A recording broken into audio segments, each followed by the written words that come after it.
What's going on, everybody? CaptainRoBear crew here. We're Stormforge, episode 40. We're officially over the hill. And through the woods to grandmother's house we go. Indeed. Welcome, everyone. Happy to be alive and non-tornadoed today. Oh yeah. Classic RoBear. Sucks that was even on the books, always being tornadoed. Always tornadoed. It is the season in the Midwest and Upland South. We just get to live with alerts every now and then that tell you to go in your basement. And then you get hurricane season. Actually, you don't get hurricane season up that north, right? No, that's just called heavy rain by the time it gets to the middle of the country. I loved hurricane tornado season. Great stuff. The fun part, though, the storm recycles on it. Like when it gets to us, it's still cycling. So the rain comes and it's like, whoop, whoop. Like a tropical storm. Yeah, it's just heavy rain at that point. When it gets, if it's crazy winds that far inland, we have so much more to worry about. Coming from the country where the greatest natural disasters we have are floods, your country is persistently terrifying. You know how large we are? You're the size of California. I too would only have two different things happen. But no. So I went through Hurricane Katrina and Rita back to back in a 2-week span. Those are both some of the largest hurricanes. Yeah. Wild time to be a kid. Oh. Going through such tragedy. It's not a if, it's a when the New Madrid fault line eventually goes active again where I live. But essentially, my area will become liquefied because if you are not on bedrock, you are on sand here by the Mississippi River. And the last time it went, the river flowed backwards. So essentially, that's some rapture shit. That's some biblical shit. So I would repent immediately. everyone in my area has like, it's not morbid. They're just like, hey, what happens whenever like this whole land just disappears? And I was always like, I'll go back to bartending and serving drinks with umbrellas somewhere else. Like, I don't know. You just joined the swamp. We're already underwater. And we still exist for some reason. But you always got to have a boat. You got to have a dinghy. Because whenever the hurricanes hit and the floods, how are she going to get to your bus stop? You got to boat through your front yard. I got wild stories growing up in the South. To go to your bus stop is so funny. Yes, there's no excuse. Get to school. Your buses are free. In California, they cost $400. They're not free, actually. They usually cost like £1 or something. Yeah. Oh, Sam gets in her payroll so she can get to school. That's right. Love you, Louisiana. Mm-hmm. Change, please. Drak, on reflection, I think I might join you. I will set up the funding and nonsense as long as one of us gets to choose to be the preacher each week. Like, I'm down, frankly. I think we go biblical and pray that we've taken it in the right direction. We're gonna release some locusts. Here they come. Hey, Drak, and remember this time with the frogs, we need to make sure that they all come out in one big group. We can't do it like in one go. Okay, yeah. Because one frog is not freaky at all, but a whole bunch of frogs totally is. So Yeah. I thought you meant one in a while. I have been in a storm that has rained frogs before. Oh my god. It picks them up like you have a like a water sprout that goes down the side of the Mississippi or whatever, and yeah, it picks up all the frogs and they're like legitimately one of the only this is so weird. My dad recorded conversations with his great grandparents at the time being, because it was like everybody was trying to preserve what memories they could from them. And yeah, this is one of his only stories that he could coherently remember, was the time when he was alive and he saw it rain frogs. When the time he was alive. Yeah, like they're not big ones, like they're like the tiniest, like they're small they're small frogs, but yeah, I have seen it. It doth indeed happen. It doth indeed get biblical. Yeah, let's do a charity stream where we just tell stories of our childhood. Weird phenomena. You don't have to go to the Appalachians to get weird, boy. I'll tell you all about the stories. Back in my day. who's got big announcements other than Raining Frogs that they want to hit up the audience with? Do I 15 projects, 3 of which I can speak of, one of which is commissioned. You can But see the mental sieve just going. Pick 2 that are your favorite to talk about right now. the busiest man in the business. I think you trying to figure out what announcement you want to do for the projects, at very least, you need to take some sympathy, because for them, you are the great filter. You are their Fermi paradox answer. Like, you need to understand the responsibility that lies with you. Someone else go. I'm still thinking. I'm so sorry. I will go because we have something very pressing. So if you do not know, Edward Spence over here GMs a show that is in its 3rd season called Eden Falls, which is a charity-based TTRPG using the system Tales from the Loop, and it happens every Tuesdays over on Twitch.tv/Wounded Warrior Project, which is also who I work for. So we fundraise for our warriors and their families, and also have those live donations affect our games, which is silly good times. It's a lot of bad stuff. Content warnings for you, really. But even though it's on Tuesdays, we missed a session, so we have to make up to be in a certain timeline. So tomorrow, if you are feeling cute and quirky and have nothing else to do, you can come over there for season 3, chapter is that 8? Oh, and we only have 2 more. You don't have to have watched the rest of the stuff to be entertained, so it'll be an entertaining session. Actually, they all will be. But regardless, yeah, that's what I got to announce. I was going to announce that. I know you were. That's why I was like, I'm going to do this time. So I have something of Drak's to announce, actually, that pertains to the both of us on Monday at 7 p.m. UK time, which is 5 p.m. 2 p.m. Eastern, and something Pacific. 11 Pacific. You can check out over on the RP Geeks Twitch channel a brand new 4-episode miniseries of Orbital Blues Black Star. It is sad space cowboys, and Drak is reprising a character that they've played once before over on the My First Dungeon podcast, which, if you haven't listened to, is absolutely phenomenal. And it was a very hard act to follow up, but we have a really beautiful 4 weeks ahead with some very emotive storytelling, some very fun characters, and an incredible cast as well. So do check that out. I'm going to check it out so hard. I'm so excited about this. I know what I can talk about. So Thursday over on Cellular's channel at 8 p.m. Eastern, we got the finale of Our Lives After, a Fabulous Ultima and Isekai campaign. So you don't want to miss out on that. We're gonna say it's the finale of season 1. So we might have a season 2. Who knows? We'll see. But check that out. It's going to be intense. Our GM Emma has made sure we know that going in, that there's a chance that some of us will be rough at the end of it. So check that out. And on Saturday at this would be 12 p.m. Pacific, I believe. Tell me the other numbers and I'll help you.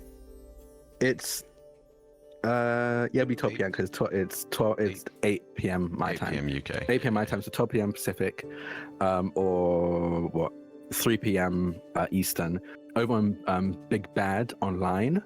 Me, Stella, and Hamna are going to be doing a panel about getting your TTRPG APs funded, getting miniseries funded, and giving out some tips and experiences that we've kind of learned and figured out along the way through trial and error to help people kind of skip the error part of it and try it out themselves, and hopefully get their ideas and actual plays funded the way we managed to for the most part. So check that out. We're going to be handing out, we're going to be giving out it's going to be mostly what we taught in Big Bad in person last year, but for anyone that couldn't go, we're going to be doing it in this online version on Twitch, so check that out this Saturday. And I think that's everything. Yeah. Oh, also vote for your favorite TTRPGs in the Crit Awards. Literally everyone here has done really cool TTRPG stuff, so if you want to vote for them, do it. Crit Awards on Twitch. Yeah, even Stormforge. I am in a very fortunate position where I have voted for every single person in this call. I did too. Wait. That is Me the quality too. of work that everyone puts out. I need to get the easy links for everybody. Wait, hang on. All the campaigns we've talked about, I've also put in there. I'm sorry. I'm gonna totally ruin that statement. I'm not up for anything, am I? Because if I am, I have not heard of a damn thing. And when Oh, say you won't know everyone in for a this- bit. So This right is- now we're this is in the nomination. we're in a nomination I see, section where okay. people can nominate people, and then it'll be Oh, shortlisted sorry. where people actually reach out. I legitimately not a clue, and I was like, no, there is no way. I'm in far too talented company to even be considered. Like, Not no. even. Stop that. You are The incredible. least talented at this table is me, so you should stop. Stop it. What are you Oh talking no, that's what about I'm with saying your because mouth? we're so excellent. I'm- So it's not I'm- even noticeable. I'm, Oh my I'm God. gonna defer to everybody else and say, hell yeah, follow along with it. Definitely jump in with everybody who is doing things on the doing things on the awards, because yeah, support your TTRPG creators. Other than that, streaming again, I guess. Yeah, I am. I don't know if I actually said it. I finally have been freed from purgatory and have fiber internet at last. And despite all sorts of chaotic IRL life nonsense going on, I have been able to sit there and figure out at least a few basics with regards to what I would be looking to do going forward on the streaming side of things.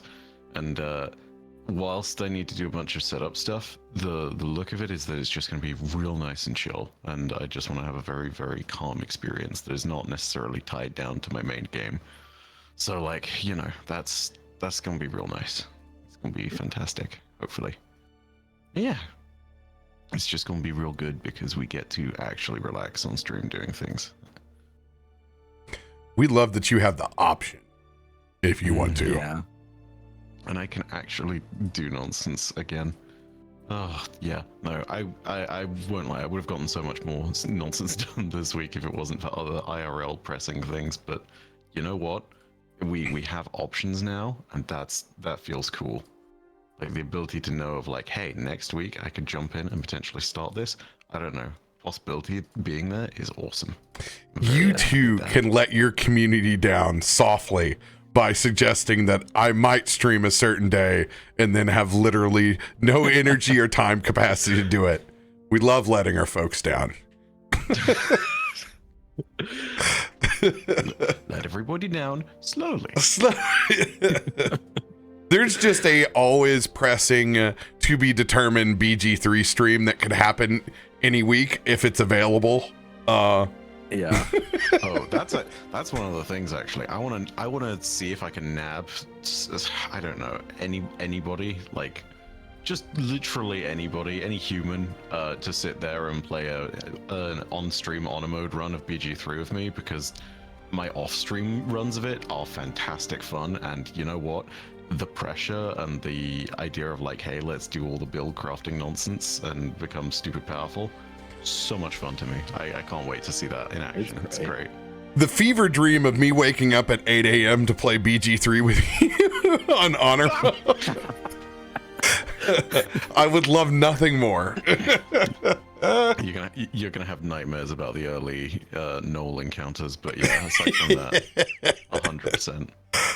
Oh god, it's gonna be like the intros to frickin' not the intros. It's going to be like the early episodes of Meteorian.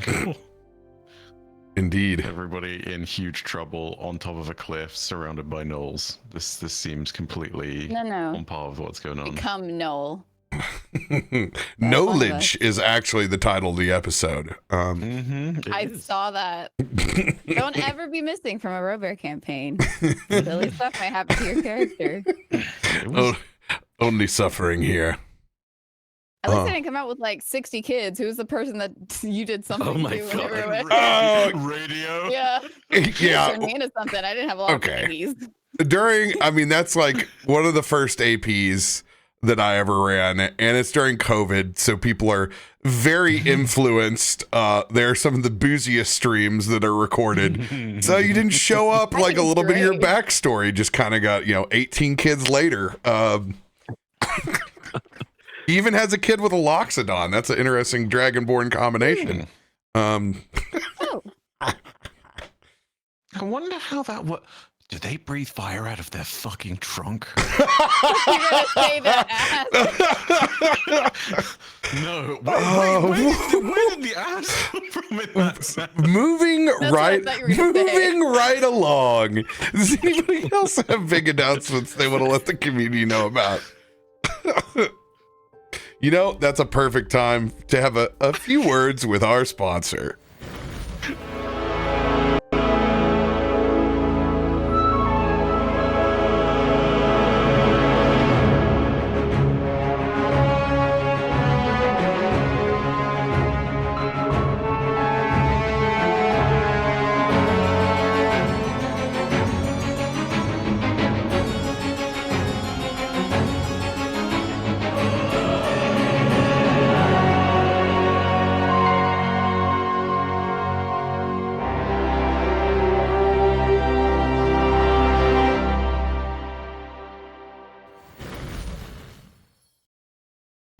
And we are back. Thank you, James, for hooking us up with the scene that you see here. Stormforge in the flesh. And I don't know if it is on his Patreon yet or not, but at some point in time it is. So you can create your own fantasy floating city and use it in your campaigns. Love it. I can't wait to see more of it. Over here on the channel, we do not have any D&D tomorrow, as the boys are once again busy, and it's going to be like that. I think we're just never going to get this last episode of Rise of the Black Worm. At some point in time, whenever they're available, it will get done. I did post that there is some top secret redacted stuff going on. I can say that there is going to be a one-shot, or not a one-shot, it's going to be a 3 to 4 shot adventure that I'm planning with new folks that I don't get to play D&D with, that have trouble with time commitments and playing in larger stuff. So stay tuned, and maybe we'll get some information dropped tomorrow, or just no one will tell me anything from my request on Monday, and it'll stay redacted until I get information, which is always a possibility in this industry. We've also moved. Our Galateron episode is going to be on a Rare Friday stream. We're going to start at 6 p.m. CDT on Friday and play into the evening. Yeah, so there won't be any D&D on Saturday or Sunday. On a personal side note, I am getting to play Diablo with my brother for the first time. He has not played Diablo since Diablo 2, when he helped... Brother Bear? Yes, Brother Bear. He is 5 years older than me. He is the one with my wonderful 2 nephews. He helped build the Pentium 2 PC that we played Diablo 2 on way back in the day. So I get to be the steward in the journey for him to help him play through Xbox Game Pass in his basement. Now, as a dad with many responsibilities, he has a hall pass this weekend because my nephews are going to the aquarium in Chattanooga. So he has a hall pass. So we're going to see Ghostbusters and we're going to play Diablo, and it's going to be adorable. Hell yeah. Yeah. Diablo 2 is my favorite game of all time, so this makes me so happy. I play it on an old gateway. Yes. So you best believe you didn't have to be a sorcerer to teleport, baby. He's a necromancer through and through. So I'm glad he gets to play necromancer here. God, he's going to lock him in the bone zone. I can't wait for him to, he'll get to see the story and all that. That's going to be awesome. So very cool stuff. We need to pick up where we left off. Some thorough R&R with everyone back in Stormforge proper for the first time in several weeks. We got to dive deep into everybody's individual time, some searching for knowledge, some searching for bread, some just existing back in the Amber Forge. However, some gifts were given. A new room of requirement has been created inside the Amber Forge. Abilities to craft with some of the materials that you've been brought home from your adventures. All culminating in Ziva's birthday today. At the end of the episode, we looked up into the sky to see Loluphia's message in the clouds. We'll pick up there with that fated roll. We'll start the episode. Yeah, that's me, right? That's me.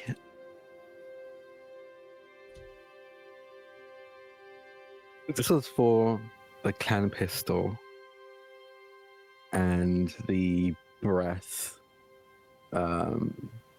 gland, if I'm remembering correctly.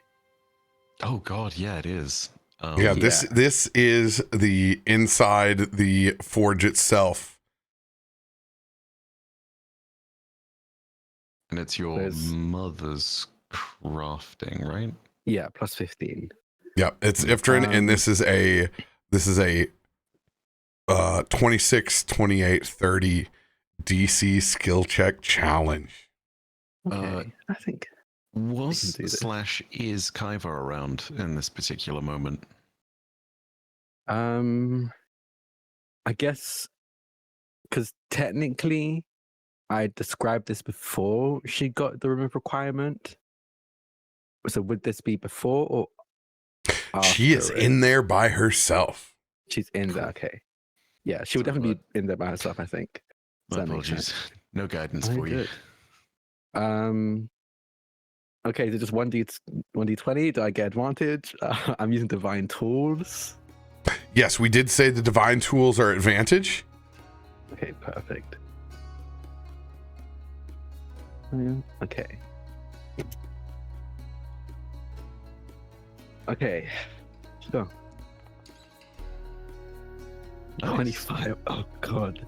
I think I was barely on it, right? You said 24, 25, 26? Yeah, it's 26, 28, 30. So you're off by one. You have to use an inspiration to start the day. Yeah, I use a d6. I won't even roll it, but auto success. Describe the first parts of forging this.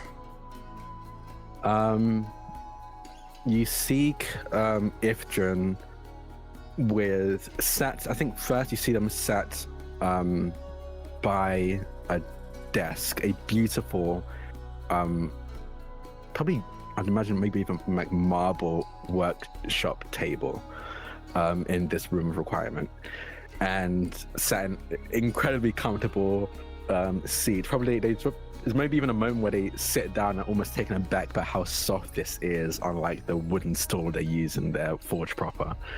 And after getting comfortable, after getting themselves in a more comfortable position, they start. The most important part is breaking apart the clan pistol and doing it in a way that doesn't damage anything, but just separating the bits and pieces so they can work on each part individually. And I think that's probably the first check because they haven't had to do this for probably literally over a century at this point. They've never had to work or improve on this clan pistol, just maintain it and nothing more. So I think there are moments where these tools are maybe sharper or sturdier than they realize, and they have to adjust themselves. I think that's what inspiration is. They miscalculate how precise and how sharp or efficient these tools are, and have to recalibrate how much pressure or force they put into the clan pistol pieces as they pull them apart. Yeah, I'll do the second roll. Okay. So you said 35 for this one? This is 28. 28. Okay. Okay, 28. I don't say. Okay.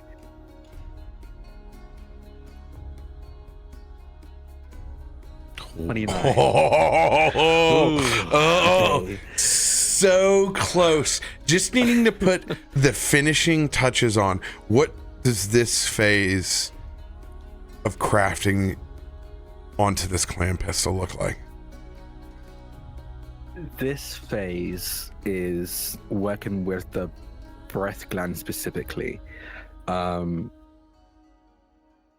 trying to I think they're about to rush out of the room of requirement to grab some equipment, a very similar to the kind of metal plate they used for the identify spell. There's another in the workshop that is used for pulling, almost like a better term, copy and pasting or cutting magical properties from one object to another. And they were going to rush out to grab that in their forge proper.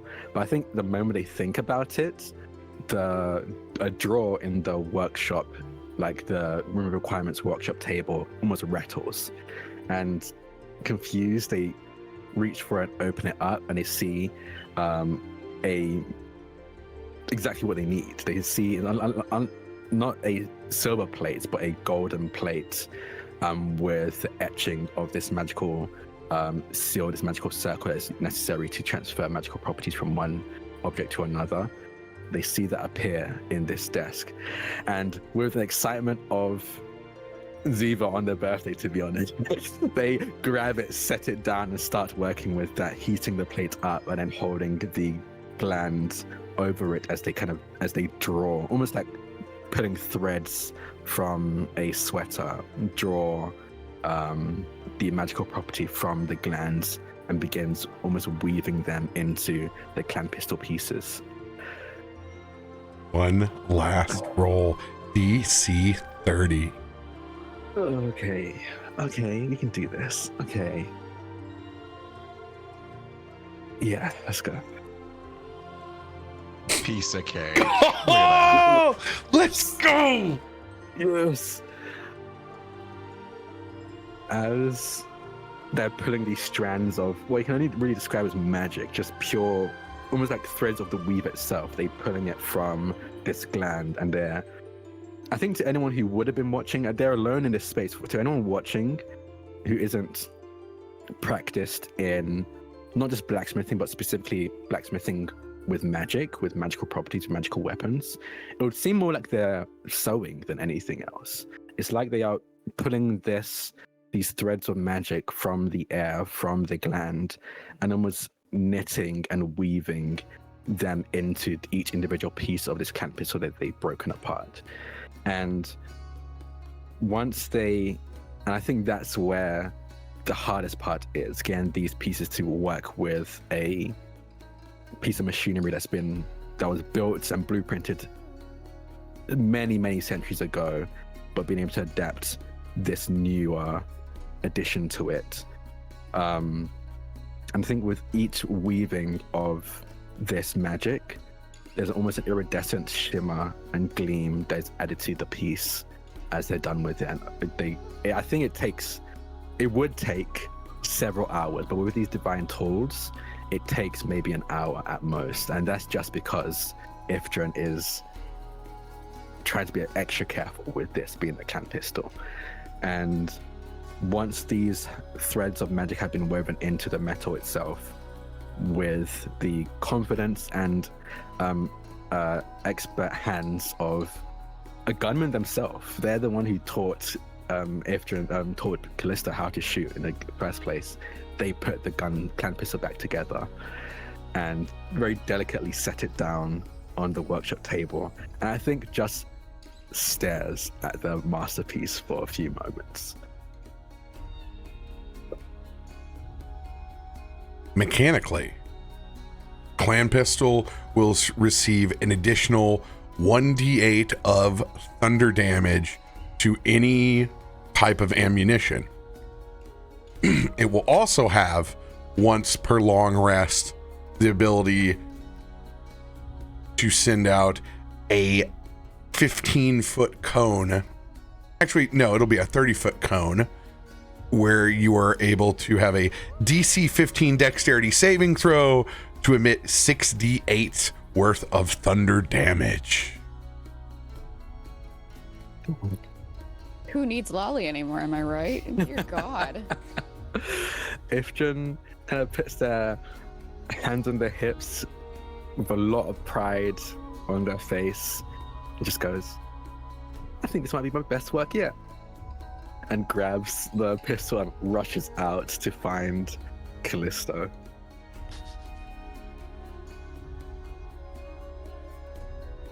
What do you want it to be? Do you want it to be the middle of the night? Is it the morning? When I think it's the middle of the night. I think it's funny. I think it's the middle of the night.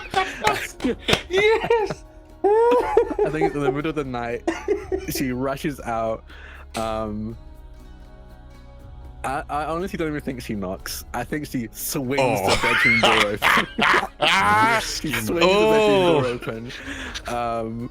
And makes a beeline for Kallisto, who's just out cold in bed, snoring loudly. What time is it? You might still be wrapping presents. You might still be wrapping presents. This is like I think it's probably like 10 or 11 p.m. It's not middle of the night. It's just evening.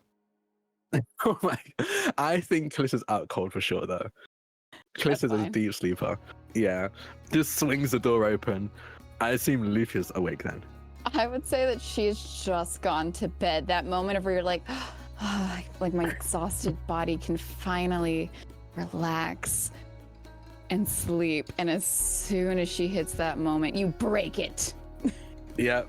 The door swings open. You hear it slam against the wall. There's literally no restraint as they burst through into the room. Loluphia, is Kallisto awake? She just barely opens her eyes and just staring at the ceiling. I will find out. And she lifts her arm and like whacks Kallisto. He goes, oh, yeah. What? Mom's in here. 5 more minutes. Loluphia starts to sit up, looks down at Kallisto, and then up at Ifrit. Well, you saw. He's not awake, but I can get him. Ifrit...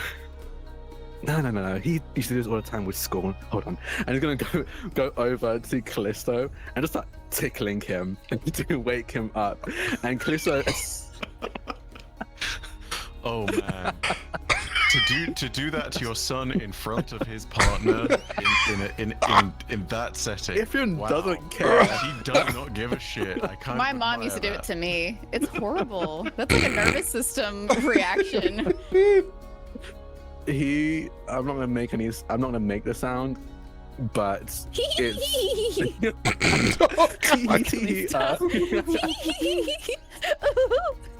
but tickles him awake, and he is not it. He's the type of person when he's tickled, he's immediately yelling in pain. He's not like giggling or anything like that. That's he's natural. Yelling in pain. It's a pain reaction. And he's just like, stop! I'm awake! Just out. What? Good job. What? And she doesn't say a word, just shoves the pistol in his chest. Look. And I'm gonna roll. I'm gonna roll to see if he notices anything different. I think it's gonna be my smithing. I don't know, man. Roll for survival. Oh, there you go. 20. Okay, I know exactly what they did. You see, like, Kallisto just groggily sit up in bed and then kind of hold a pistol in front of him and look at it, just through sleepy eyes. And then very suddenly, he's wide awake as he's looking down at the gun and up at Ifrit, and down at the gun and up at Ifrit, and over to Loluphia and just said, "Are you seeing this? Look," and I'll show it to you. Let me see if I recognize anything. Probably not, but what did you roll? I rolled smithing tools because it's a I don't have that. It's like blacksmith eyes. So I'm gonna roll either that or history. Like, would I be taught much from them? This is all up to you and your own personal relationship choice. Yeah, it's a pistol. I think Ifrit and Kallisto both say just a pistol at the same time. I'm sorry. This, Mum, and Ifrit's like just nodding emphatically. Yes, I did that just now. It took like an hour. Okay, and they're both gonna turn to Loluphia and they're gonna just info dump about why this is an incredible blacksmithing feat. She genuinely tries to take it in, but she's kind of irritated at this point. It's like, this couldn't have waited till the morning.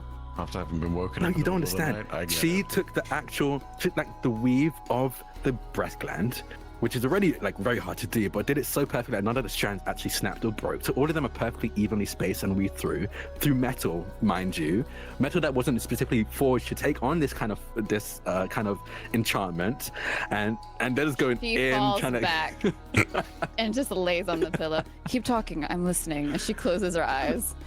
They keep going until like you're She out would cold and they're still fall talking. asleep. But she doesn't snore. Like, she's stiff as a board. Yeah. So They just she was keep probably going not until listening, but who knows? they don't know, or I don't know. I'm not entirely sure they know if they care. They just want someone to talk about this too. So just keep going until they winnow themselves out. And it's like whenever you're almost asleep next to somebody or something who's still talking, and you react with Oh, Yeah. just don't like at me like natural that. things. Don't at me like that. I swear to God. I do it to Eric.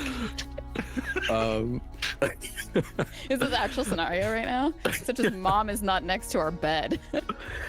Yeah, that's true. That's probably very different from your situation with Eric.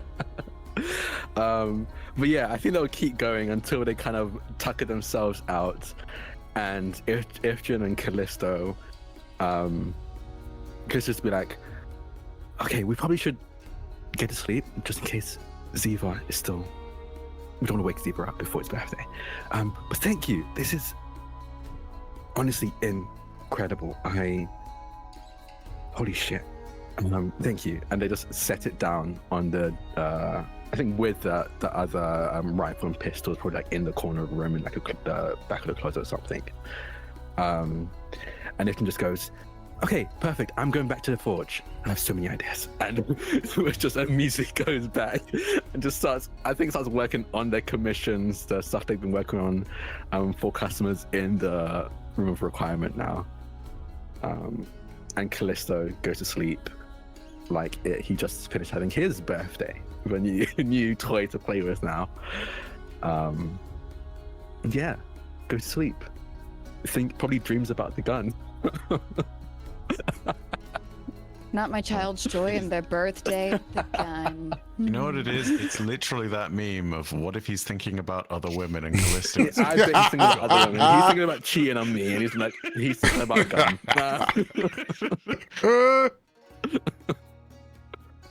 Whose pistol? Yeah. So who's this side piece you keep going on about? Yeah. She's great to hold.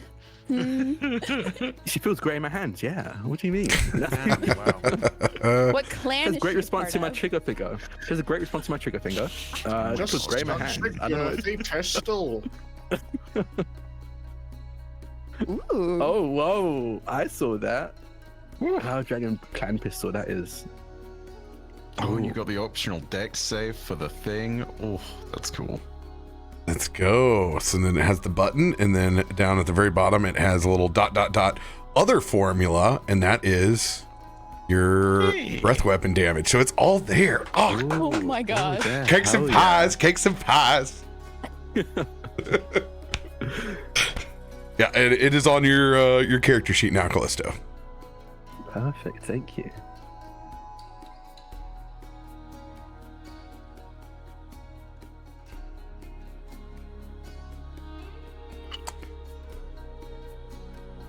Do we I want want to to know about the Kaivar's present that he was making that Ziva almost ran into. Were you up all night doing that, or did you wake up early? Very, very, very much so. Ifrit probably walks down a little earlier in the creation process through that. much as she has been weaving threads of the weave, Kaivar has been weaving things out of psychic thread. So it's kind of a, oh god, what's the phrase when you just basically are working? It's body doubling almost, right? Like Yeah. in different rooms, just Aw. working into the night on projects and whatnot. At the time of Ifrit walking down, it seems like a bit of a nondescript bit of fabric almost. By the time that you have covered so deftly for Kaivar, it looks as though it is forming into an item of clothing, like an item of clothing that specifically goes over the top half and is clearly a little bit too big for Ziva, but you're just like, you trust the process for the moment, I guess. He'll grow into it. It's fine. I love that. You do. Ifrit, I think, gives like a quick look and then a thumbs up and then rushes into the room of requirement. Your mums are both my favorite. I'm just going to throw that out. I don't get to say that in many contexts here on the internet where it can be considered wholesome and fun and also genuinely honest. Legitimately, your mums are both my favorite. Kallisto's It moms is a have lot got it of going fun. on. They are fantastic. They do. I love that they put up with our high school level of like gathering and eating at the house, even though we're adults, like we revert to children inside their Yeah. house. Yeah, that's one of my favorite things to do. Like, especially playing the moms. I'm like, what would my mom do to me despite my age? I'm still a child to them. What would my mom do to me? Coming home with all of your washing from uni and being like, Yeah. Hey. It also It's £5 per psychologically, wash, so I'm saving money technically. it says something about us, some like ultimately craving, you know, to be a child for 15 or 30 minutes out of the day. Yeah. Speaking of coming home, what did Myshkin do outside? Did you ever come inside? Yeah. Did you Myshkin ever was Been find out there. whoever you were looking for? Myshkin is walking for some time and eventually finding a small cubbyhole just above the rooftops. Not trying to keep out of sight particularly, but just climbing up across terracotta tiles and up onto the spine of one of the roofs. He sits and he puts the finishing touches on Ziva's present.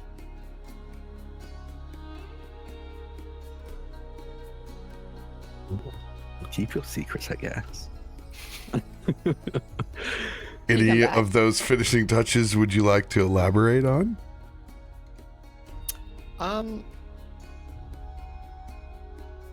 You can reveal it on the day if you like. Yeah, it's Yeah, totally I your think choice. I'll- I'm not trying yeah. to. Yeah. No, it's simple, and it begins with writing, and it ends with a knot.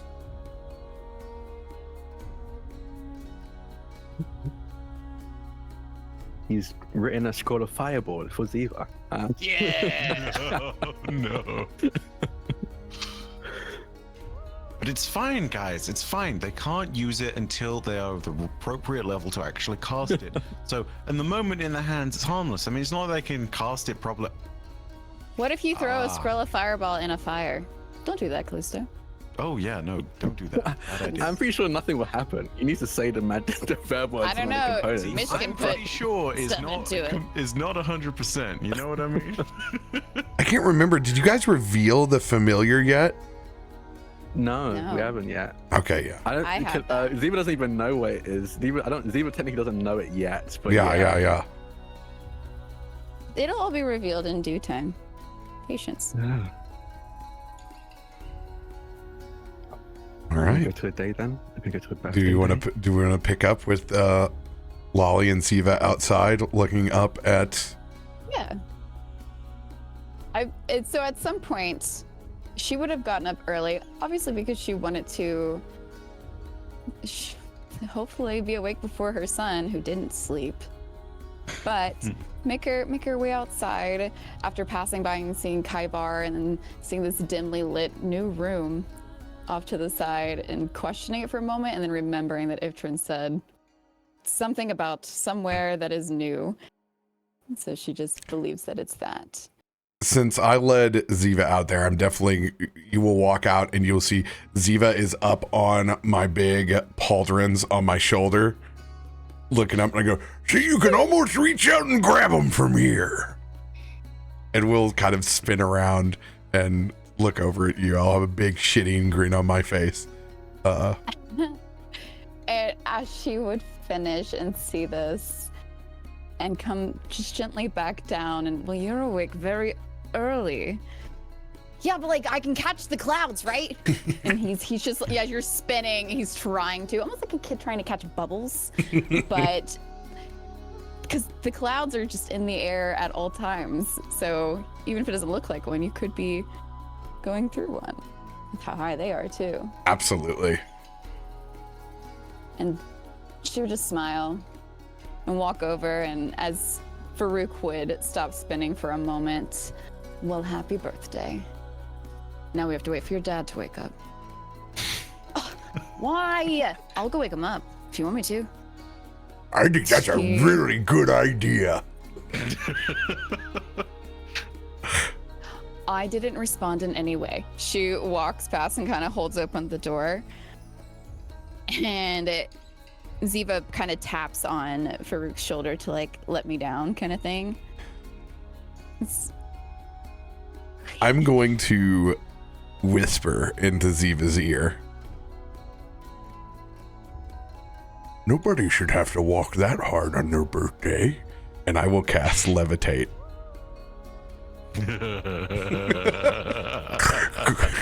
You should go wake him up.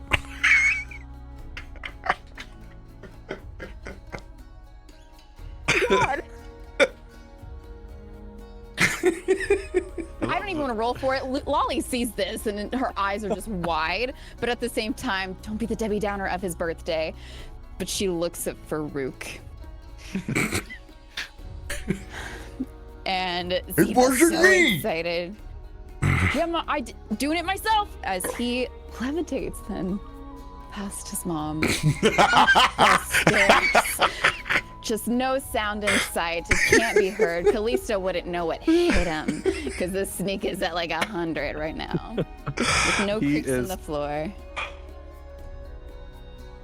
He is out cold. He was up way too late just depositing information at a sleeping Loluphia.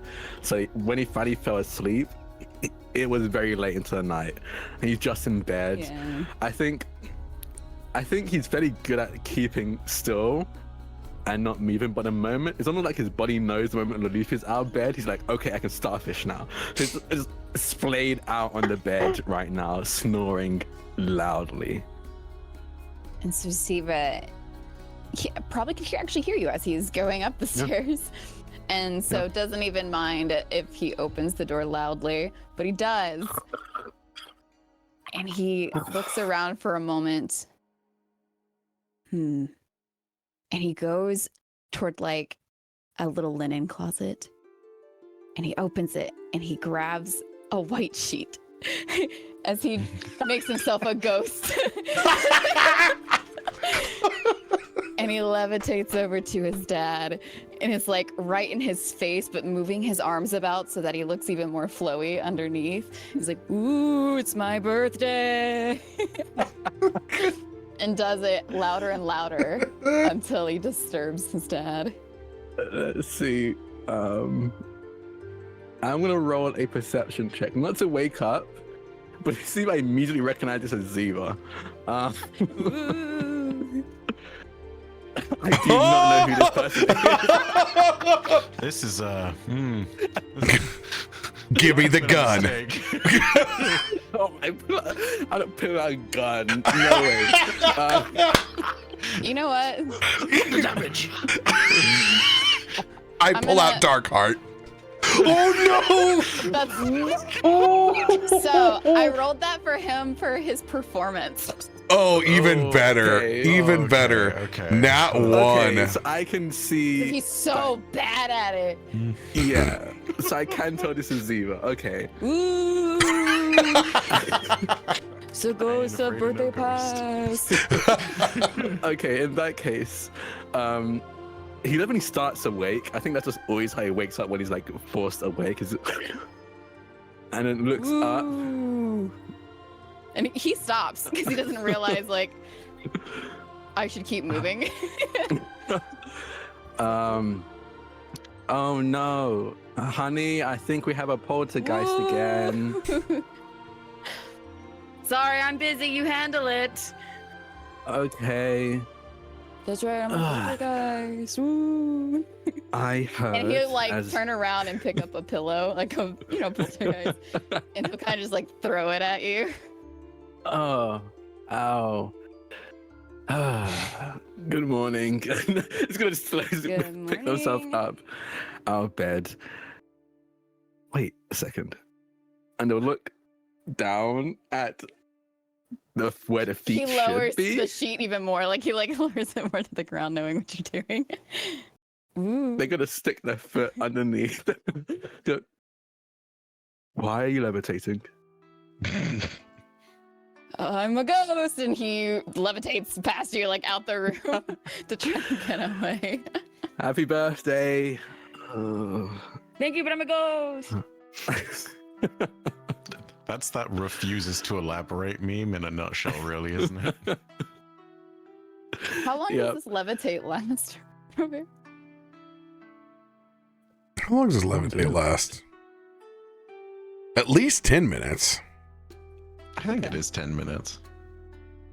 Good. I was like, oh, please don't make it a day or something. Oh, Yeah, it's 10 minutes. Yeah, 10 yes. minutes. Day, God. Can you And Ziva would imagine? make it downstairs. I upcast Revealing it to himself. a 5th level spell so that it's an issue. So that it's infinite. Just floats into the sky and Stormforge like a helium. My people need Some, me. some Wonka shit. Some straight Wonka shit. Yeah. Kallisto will, Kallisto will splash some more on his face, wake himself up properly, and head down the stairs to immediately look for Loluphia. Why is he levitating? Is that new spoken learn? Do we have to worry about him being able to levitate now? I didn't even think about that as a possibility. Yeah.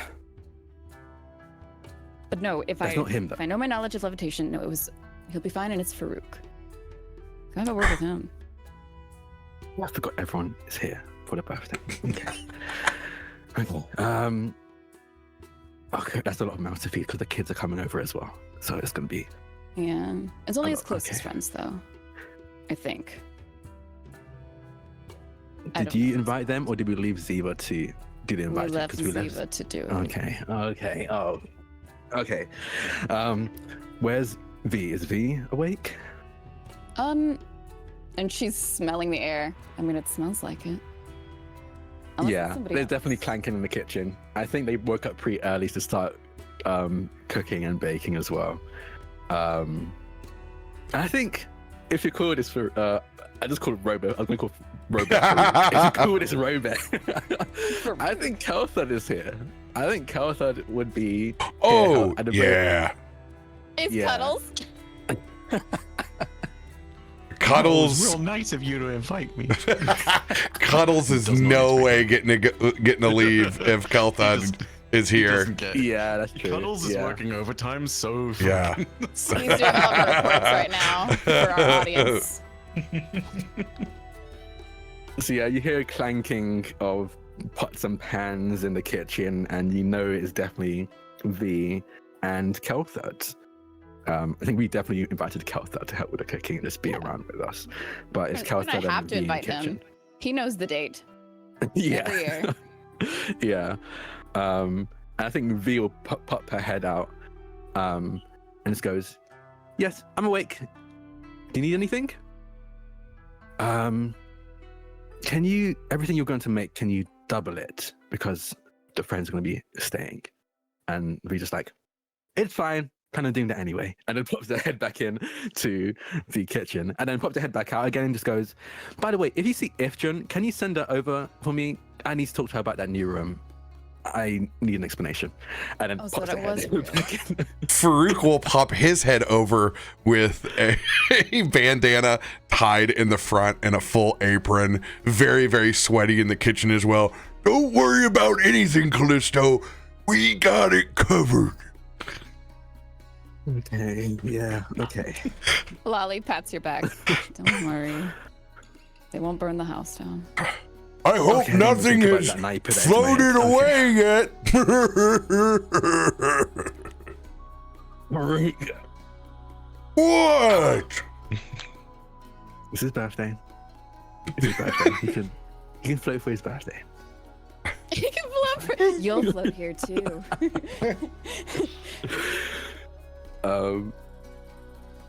Yeah, and I think it'll just be V cooking with Farouk and Kilthad from the sounds of it. Steve's just floating around Yeah, he was having fun floating around. like a ghost. Actually, he's trying to scare Kaivar. Oh gosh. I need both of you to quit treating me like a kitchen island in here. For God's sake, say your front back. Kilthad's just getting bumped into by V and Farouk. I'm not an island over here. For scaring Kaivar, roll against my Another performance? yeah, roll a performance against my wisdom save. It's not very good. Let's go, Ziva. Not very no, good. It's okay. Oh no! God, yeah. He's great at scaring you. Woo! I'm a ghost. You see Kaivar drop the Vox momentarily, and instead of like the typical nonsense psychically, as you hear insect chittering, you also hear. Ooh. It takes a few seconds, but legitimately surprised, has dropped everything and retreated inside the crate to fortify himself against the poltergeist, not realizing this would be a terrible strategy against a real poltergeist. Ziva would be a little remorseful. He didn't mean to really terrify you, and so he would immediately lift the sheet over his head and like, I didn't mean it. Kaivar, it's just me. It's Ziva. And he goes and knocks on your crate. You get a little bit of a. Oh, I don't know what that means. hello. Hello. Hello. You see a little insecty head like peeks up and See, it's just around. me. Grabs the And Vox then he does again. a little spin, but I can float. Thanks to Farouk. Oh, Farouk did this? Oh, Yes. I wish I could fly. Yes, yes. Let me go ask. And Farouk hears Ziva just zooming down. He doesn't hear his feet or anything, but you hear his voice because he is yelling for Farouk. Farouk! I need your assistance for my birthday!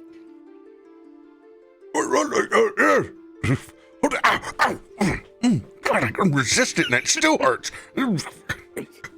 We have pretty intense forges even for folk, so be careful. Wear mitts. I thought I could get away with it. See, even you're not above reproach, Farouk. Go, get. He hangs his apron and he comes out. Yes.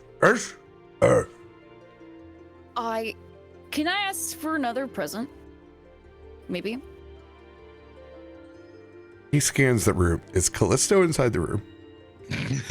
Uh, I mean, they're I think- downstairs. I don't know exactly where. Do I need to It's roll a a big perception place. check? I think Callista's gone into the room of the requirement. I think Callista's curious about this room. As an at least compared to his mom, an amateur blacksmith, they are definitely curious about what this new room looks like and what's keeping everything in there for so long. A room of Perfect. requirement, which has now turned into the perfect place for him to learn how to dispel the levitation.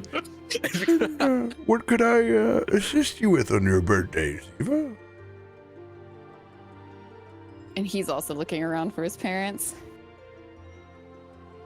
Okay, I don't see them. come to Kaivar, and can you cast Levitate on him? In your head, very briefly, Farouk, you just hear, Do it. Yes. I have a plan. I won't tell my mom or dad. And if we find out, we'll say that it was Kaivar. All right, but I'm going to need your help with this. Okay. All right. Let's see. I'm going to cast this spell through you. Okay. All right, so we got a What? group. Yeah. Okay. And I'm going to pull out one of those golden eagle feathers just for a second for a temporary focus. All right. Got to grab onto at the same time. So we're holding, like we count to walking 3 together. and then we grab it at the same time, or we can No. grab it together. Here we go. Okay. Let's go slowly, all right? And we're going to point this right at Kaivar once we get there. We're both slowly creeping up towards the cabinet. Although he doesn't really have to creep, he's like levitating, so he's just kind of like hunching over. if anything, it's definitely creepier. I mean, you know. All right. Longer a ghost. You swing the door open with your empty hand. Oh, then we have to switch sides because I'm grabbing it with my right hand right now, and I'm dominant on the right hand. So okay. And We so do the little awkward twist to get on the Yeah. other side. And then he gets his like his right hand on the door handle, and then left hand is on this feather. I didn't realize till now that Farouk walks around like Baloo from from Jungle Book. Iris, there's a Ziva is such a Mowgli. Yeah. He absolutely is. Yeah. Farouk necessities. It's like, Oh. all right. Anyway, yeah, we're prepped. I will send back the message. We're about to open the door. you Get ready, hear- buddy. You hear nothing in response, but you do notice there is like a little shift inside the crate. Oh, he's stirring in there. This will be great. All right. Okay. 3, 2, 1. And he does it. And he still got his hand on this feather. Oh gosh, how does it just go off? Does it work and everything? I'm holding to see something from Kaivar, so I'm just doing a little bit of thaumaturgy. Like it's like there's like this little burst of wind that's coming out from holding this feather like a magic wand pointed towards Okay. Kaivar. We'll say that this saving throw determines degrees of success. Oh god. Ooh, that one scared me for a minute. Okay, there we go. That's passable enough. You start to see like a flurry and a flutter of motion in this. As Kaivar, you see, has also draped himself in the blanket, and is now starting to float, and also is doing the sort of like weird thing from the Vox. So you hear very, very muffled underneath. You also hear Kaivar going, Oh, yes. oh, and it's like he's trying to do the whole ghost thing with the crabby hands that he has, with the big hands. It does not look normal. This looks very spindly. It's kind of like a floating blanket star. It makes no sense as far as like trying to be a ghost. Kaivar You're has scarier than I ever tried. could be. I fall over when I hear the ugh, yes. I am down. Imagine your ghost being like, yes. Like, am I doing great? Ah, Am I doing a good scare? Boo. please tell me that Myshkin is in the corner here, like trying to sleep through this. Myshkin is actually headed towards this room of requirement. Oh, even better.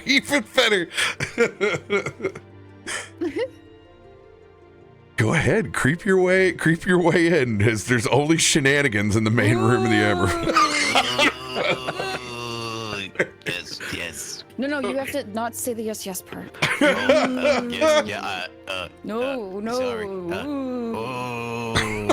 No. Or if you need to say like better letters, you can say oogie boogie boogie boogie boogie. Oogie boogie oogie boogie. That is kind of terrifying, actually. Before we pick up with Myshkin headed towards in the new rumor requirement, Colby and is it Holden? It was Holton. Yeah. Holton. Sunmoon. Are at the window, like heads poking in, watching all of this. Ooh. At very least from Colby, I better get a damn wisdom save from this. I imagine Holton maybe has some street smarts, but I don't expect a damn thing from Colby. It's all going down at the same time. This is Colby's roll. Colby's gonna look back at Holton, just eyes big. What is going on in there? Ed, play Holton. Oh, Ed playing Holton? Yeah, Ed, play Holton. I don't know, make this kid up. Doesn't matter. you decide what he's like. Yeah, is he scared? Oh my gosh. And he turns towards the person next to him. I told you, ghosts were real. I told you. They're not. Look, they're laughing. No, they are. They're all looking there. There's a big spindly one, and there's one that's floating as well. Quitting. You're hogging my hoverboard as the camera will face outside. We both have hoverboards, and that is what has brought us up to looking inside the window. Colby is wearing his favorite Hawaiian shirt that fits a little too snug. So when he reaches up, his little husky belly is out. He definitely has cargo shorts that are very pronounced cargo pockets. He has a solid bumblebee yo-yo in one pocket and orange Crocs that match his very flagrant Hawaiian shirt. I think the item of clothing that probably best sums up my kid are the high-waisted trousers that reach up beyond his chest. Like, it's almost dungarees without the straps, and there's like a mess of hair, and you see like big round glasses, like magnifying glasses that are connected with a little bit of looped tape in the middle, and they're always perpetually like threatening to fall off and expose the tiny little pinprick eyes underneath, but he just keeps on. He was friends with the nerdiest people. Dungarees without the straps is the best descriptor I've ever. I fear that in my worst moments of childhood, I may have been dressed like this child at one point. Really cool. Let's put it this way: Ziva is the starting quarterback of this friend group. Okay, like no doubt. In every friend group, there's one of each, right? Mm-hmm. Hold on. You're hogging the board. Let's Get off my board, and I'm just gonna go in and I'm gonna say happy birthday to Ziva. Okay. Hey, hold on. Help me hide this. You know, his has been broken since, the incident that all the adults don't let us talk about. So You don't have to say the incident in front of me. We can just say we were attacked by a guard. Cadetto. Super cool. they suck. But look, all right, we got his new board, and I'm gonna flip over the hoverboard, and it's gonna be a very Bart Simpson-esque. Like, it's just gonna say Sky Marshals suck, and there's gonna be a Sky Marshal looking at one end, and a very Bart Simpson character, like with his pants pulled down, like showing his butt on a hoverboard. Sky Caramba. Eat my shorts. Total eat my Oh my shorts. gosh. Hearing this Yes. in the background, Ziva would hear like rustles, and then he'll look at Farouk and Kaivar. Shh. Quit it. I'm gonna hide it. Hold on. Go, get your hands off of it. I think I hear my friends. Wanna go scare them? Psychically, you hear a reply. Yes. Ooh. Oh, if you have to say yes, yes, or no, no, make sure you say it in my head. nobody else can hear it.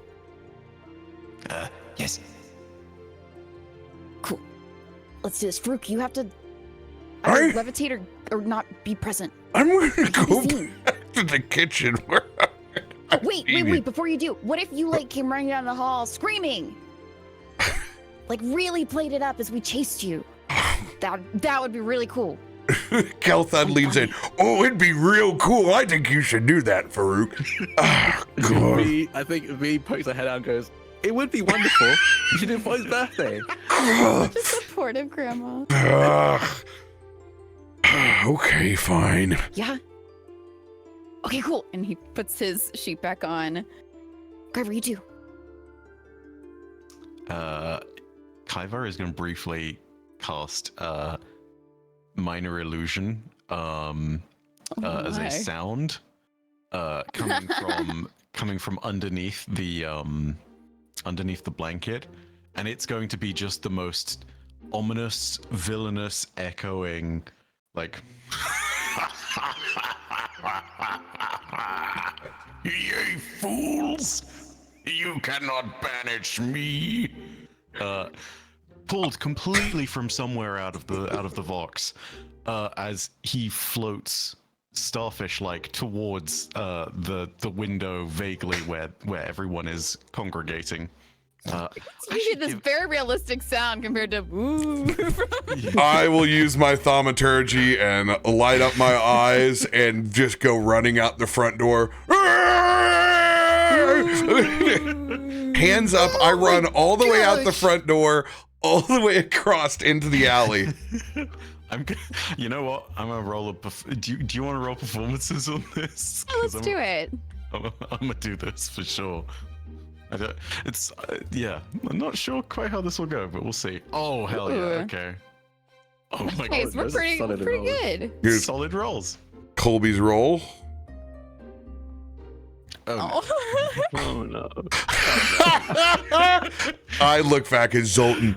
They are real. Goose! He's just gonna leg it down the street and Wait, I- we were kidding. I'm left with the two hoverboards. I have 1 foot on one foot on the other, and Colby just.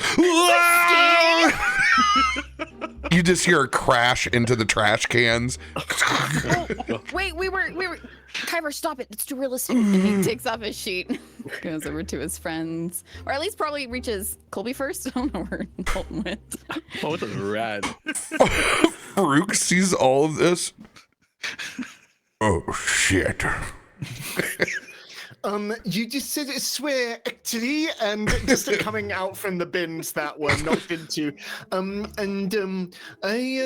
was taking notes from Becky, actually. Really?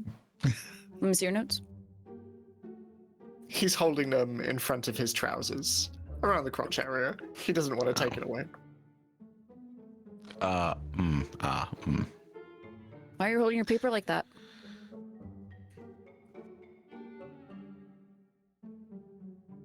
I whizzed myself. Ugh. Colby like gets up with the banana peel over the top of his head, a little bit of trash. Oh, you're gonna have to wash that board off. You smell no different though, so that's good. I Happy kick. birthday! Thank Happy you. birthday! Farouk, noticing all of this, kind of walks by with this little prestidigitation. No, I was gonna do it as he was. Oh, you go for it. You go for it. Yeah, as he was seeing this, and he loves his friends. He's the coolest one, but you know, whatever. He would press a digitation to make sure you look all clean. No wet spot. Here you go. We got you a present. You got a really cool present. Sorry, He just holds his hands out. sorry, Zoltan whizzed on it. What? I let go of it in your hands. You got a new hoverboard. He put it in his hands. He would have like his hands closed and his arms are out, and so he'd like laid across. Wait, this looks really cool. It stinks. Ugh. It wouldn't have if you hadn't scared my friend and colleague here into the bins. I'm sorry, are you judging me on my birthday? No, please, I'd like cake. That's what I thought. Happy birthday, last one in's got to do the truffle shuffle. Wait, no, I was supposed to Colby is running. He is running as fast as Colby has ever run. RoBear. Ziva just slides past. In a non-aggro, non-conflict way, if I roll a high enough wisdom check to see that this is what's going on, can I cast slow on Colby? You bastard. Maybe you get a 1 and he casts a 20 instead. Oh my god. I mean, just made Kaiva mean. Kaiva has discovered individuality. Oh my god, it nearly was a 1 too, yeah. Fine, I'll roll disadvantage on this. Zoltan, you gotta roll a d20. Yours is straight up. Enjoy. This is a oh no. Yeah, this is Trips over his shoelaces and just face plants on the ground. Oh, my glasses!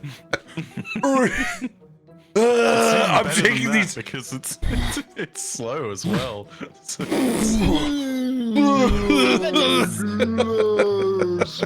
Ziva just stops. It's like, why do I have such weird friends? I'll steal inside. He just leaves there. The door will be. I will slam. Even though I'm going slow, it's like. And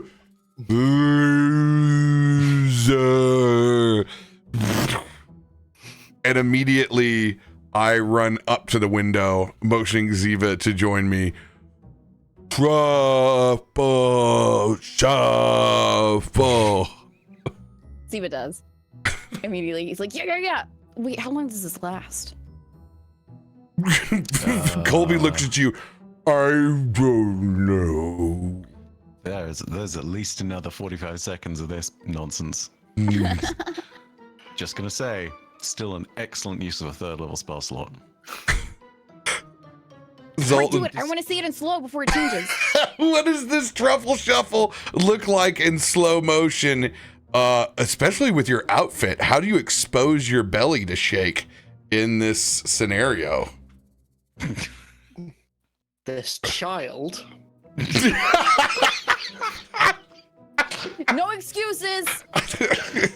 I play kids all the time. Undoes his belt and just slides it down, and so it sort of looks like zoot suit pants a little bit. It's really super baggy as it's around his waist, and he's quite a skinny kid as well, and so he just kind of like does little belly waves, and you can just see like little inchworm.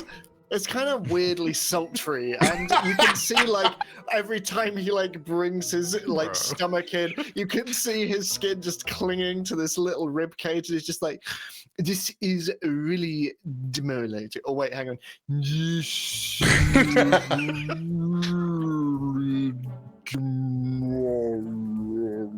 Well, that's kind of weird. Colby looks back over at Ziva. As for it, you did. You Ew. Ugh. I just kind of get down and I walk over and like open the door gingerly. Gross. And go back and immediately try to steal something from the kitchen. Whatever's ready. No, get your hands off of that. No. I forgot to say Colby's here. Lock it down. You can't stop me, as he steals a piece of sausage and cheese bread. Does he start eating that immediately, or is he trying to like hide that away before he goes to it? Do you think that Colby is possible? No. It's that immediately. It's hot. Integrity? No. It's hot. I need a drink. It wasn't ready. It was still calling. Of course it's hot. Where's the lemonade? Where's the lemonade? He's gonna go over to the lemonade jug and just. pour yourself a glass, don't drink from the jug. And V's gonna like grab the jug, and pour them a glass. My mouth, V. As this, Well, as this- that's the consequences of your actions, okay? Be patient. They're gonna pour a glass of lemonade for them and hand it to them. There you go. Thank you. How's your mum, by the way? DeFi. Can I? Is he still holding on to? Is he still holding on to this exceedingly hot food right now? He's still got it. Yeah, he's still got like the one giant bite out of it. He's got the rest of it. What are the chances of Kaivar attempting a float by theft and then throwing it to Ziva? Oh, you can certainly try. If there's one stat that Colby has, is keeping his food. This is it. I mean, look, at this current point, the blanket is off, but Kaivar is enjoying the levitation. He's just currently like floating around like a bit of furniture that has been caught in zero gravity. Except the limbs are occasionally making opportunistic grabs at any food that is ready. Athletics check versus athletics check. I'm giving Colby a +5 to retaining food. I'm rolling an athletics check, right? Oh, the 20 was there! The 20 was there! Is Kaivar about to potentially win an athletics check? Oh, you don't deserve this piece of sausage bread. I do! Oh my God. Hey! Watch out, it's hot! Yeah, instantly. I don't know if there's a roll to catch, but like, Wait. from I want to intercept. Oh! 100%. Oh! Oh my God. Yes! Thank Dude. you. Diva's the best. And he's Kaivar. eating the sausage. I know. And I'm gonna put both hands on my lemonade, and I'm gonna suck up one of the ice cubes and then spit it at Kaivar. Is that a dex saving throw or is that against AC? With that 20, can I double intercept? Oh, Grab that slimy ice cube. Yeah, he would just like slap it, like, ew, gross. Come on, I was getting right at him. Dalton is trying to cut up his food with a knife and fork, like his father taught him. You guys are so immature. Shut He up. definitely has like. I think Yeah, I imagine shut up. Holton like has. I imagine Holton like likes a specific set of knife and fork. So V has that out specifically for Holton when they hear they've arrived.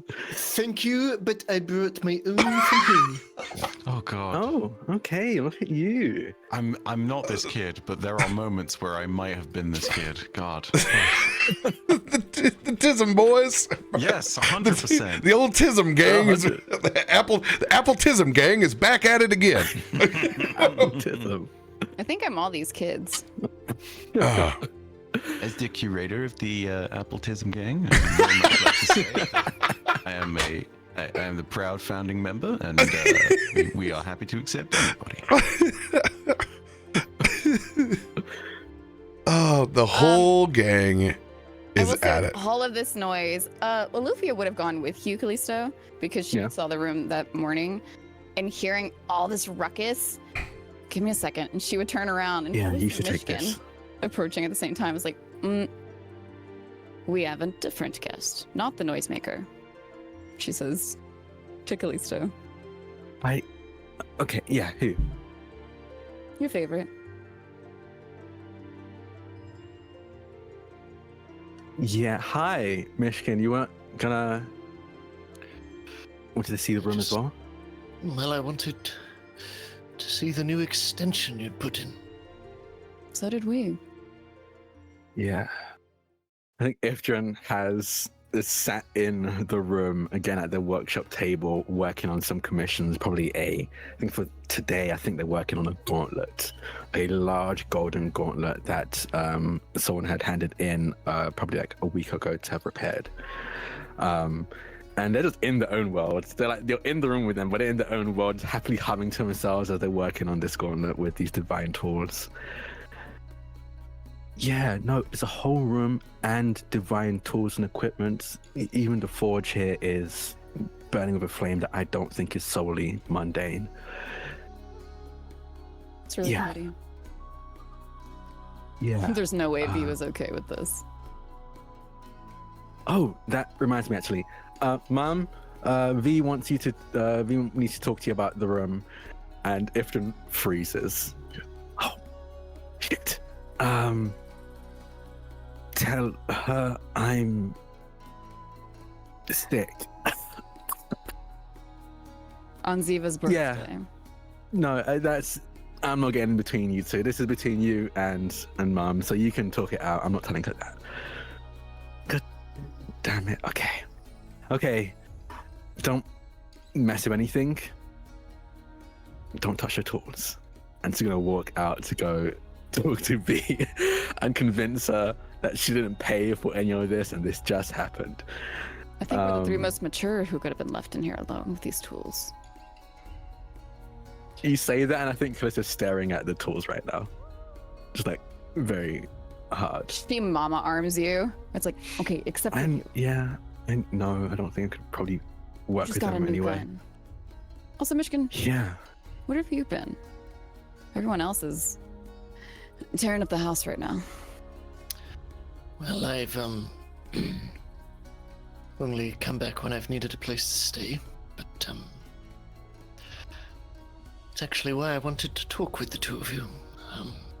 Oh, both of us? What's wrong? Nothing is wrong. I wanted to speak with the two of you as parents. What's the gift? Did Ziva do something? Oh, okay. What's the danger? What do I have to say yes to? The last time I gave a gift, it was... I told you it was incredibly well taken. Yes. I threw it of course out. it was. I figured as much. So,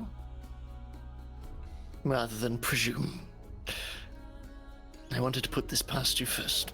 And he reaches into his satchel and, igniting one of his mage hands and illuminating the inside of the satchel, an acrid emerald, he brings out a small set of pages. They are probably no more than 10 in total. And they are burned around the edges as well, and you get the sense that they are probably taken from Myshkin's own spellbook. And as he hands it over, you would probably get a glimpse of the binding. Very simple string. And it is purple. Lolly would be the one to grab it just because of arcane stuff in nature. It's simple enough. Inside, and you will see and doubtless be familiar, but there are two protective spells in there. There is a magical shield of sorts and a magical armor as well. She And I looks at threw in Kallisto. The shield will make it to him this time.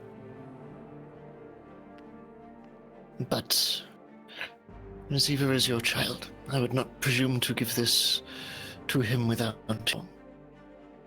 express permission. What say you? Kallisto has his hands on his hips, kind of looking at the book. Well, Well, kind of looking down at the book in Loluphia's hand and then up at you, Myshkin. When I threw it out, the last gift you gave, I wasn't in a good headspace. I'd felt very betrayed and frankly scared of the danger I might have brought to my family unknowingly. But again and again, you've done incredible work as a deputy warden.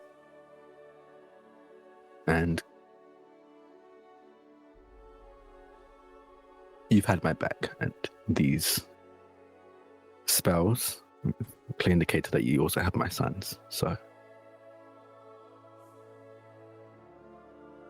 it's okay by me. Anything that protects my son, it's okay by me, and I trust you enough to know how to do that with the arcane. If you flick all the way to the back, you'll also see a fireball spell. Wait, hold. Okay, no. I'm sorry. That was in poor taste. I shouldn't joke. She does, just to make sure. The rest are blank, as he just nods, and no doubt, more he learns from his mother.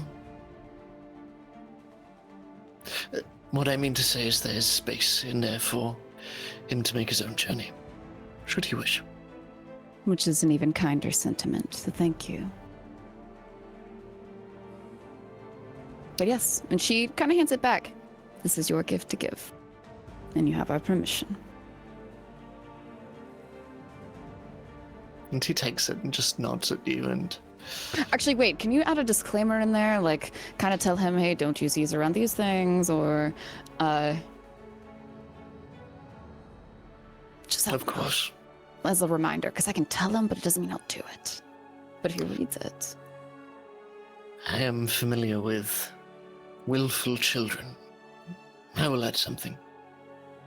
Thank you. Now, about this room. Yes, and Ifrit said it's something called a room of requirement. It just looks like a forge to me, so I don't entirely know what that means. Well, it came about because of this, and Myshkin just reveals the sword that he showed to Ifrit, and... Oh, yeah. What did she say about it? Does it look any different to us?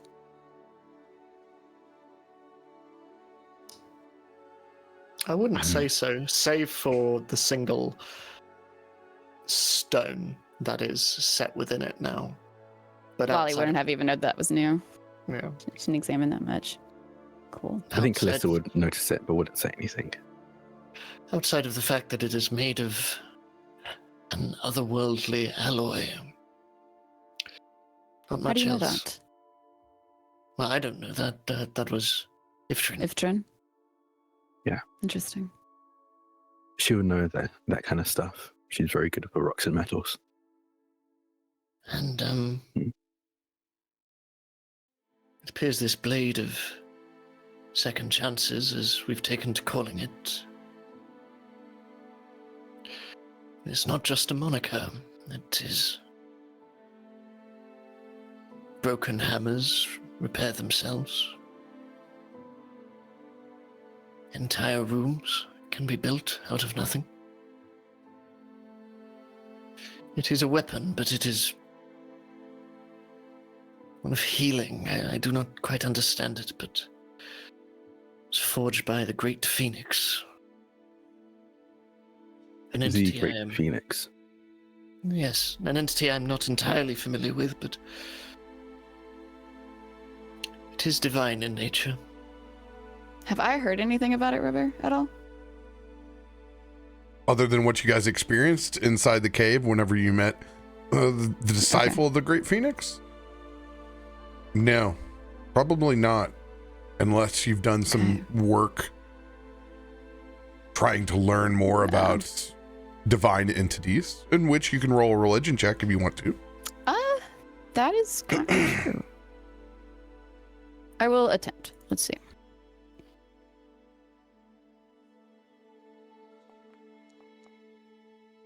No. We'll say this is all fresh. I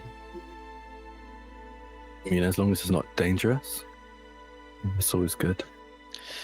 Anyway, I it's don't- dangerous. Well, As he's not cursed. I think for this room, it is nothing more, nothing less than a gift. Nothing to be concerned about. I'm convinced. Ifrin seems happy, so that's all I really need. Same. Yeah. All right. Well, if we don't have much business in here, I'm sure we probably should go save some people from the kids. Yeah, okay. Wally leads the way. You see, Kelton, this is why you always put an extra scoop of powdered espresso inside the brownies. It won't taste like coffee, but it makes them taste more chocolatey. I've never heard anything like it, and I'm not putting any coffee in my milk chocolate brownies recipe that I've had in my family for X amount of generations. I just think if you expanded your mind a little bit... You should try it, Ziva hears. I'm just gonna throw it out there. Then I can have caffeine for the first time. This was what I was gonna say. This is not a wise idea. I have a childlike mind, baby. It's only it's a scoop. Look how large tray this And brownie my is. mom and dad are in here right now, so like, if you want to do it really quick, I can try it. It's my birthday. You have to say yes. Of course. Farouk just... You son of a... Kelton, there's children around here. No, there's not. And Ziva exits the kitchen quickly. How old are you again, you little Go stinker? that way. No. How old are you, you little stinker? He grabs onto him. No. I'm not letting you go until you tell me how old you are today. Why don't you know my age? Well, how old am I? You know my age? No, because that's too many numbers. Exactly. Eventually he'll be old and warty. You'll start shrinking by the time you get my age. What's your age? He's gonna go in for the tickle. What's your age? Okay, 15. Don't touch me. I don't. funny. I'd say I'd remember when I was 15, really but I don't. big number. You're a growing boy. That's why we have to cook so much in here today. That's why I need caffeine. You don't. Thank you. And he runs. He's like, I'm getting out of this. Farouk! I think as you run out, you run right into Kallisto. Dad, Mom. Hey, kids. Myshkin? Hello. Did I I have might to greet our guests. Myshkin, so good to see you. He's like Happy looking up at his birthday. dad and I lean into Zoltan you. as Colby. That weird cat guy's back again. Let's totally pull his tail later. Yeah, I don't trust him as far as I can throw him frankly. I think he's a little bit of a weirdo. Totally. What is this sound? he's eating. God, he's one of those people. Oh no. I am cutting it up into tiny tubes, and I am eating them Tubes? accordingly. Mm-hmm. I have a very dexterous cutlery, and He cuts his I ZD the long realize way. I'm sounding like the villain from Venture Brothers. Billy Coos boy. This is his beginning times. This is his origin story. Yeah. Zoltan eats corn I the hate long this way. character. Oh my god, not the long way. Oh.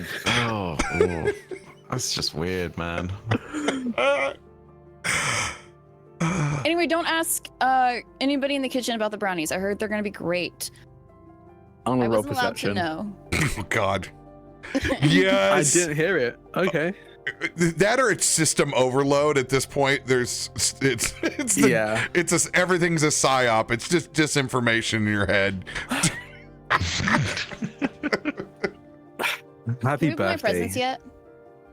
I'm gonna poke my head in to the kitchen. V, is the food nearly done? Do you need more time? No, I think we gotta. Here, V, you go. Me and Kelthud will do the final touch. Go. We got it. Okay, thank you. And they'll just like take off the apron and hang it up and just turn to Farouk and be like, remember, wear mitts, okay?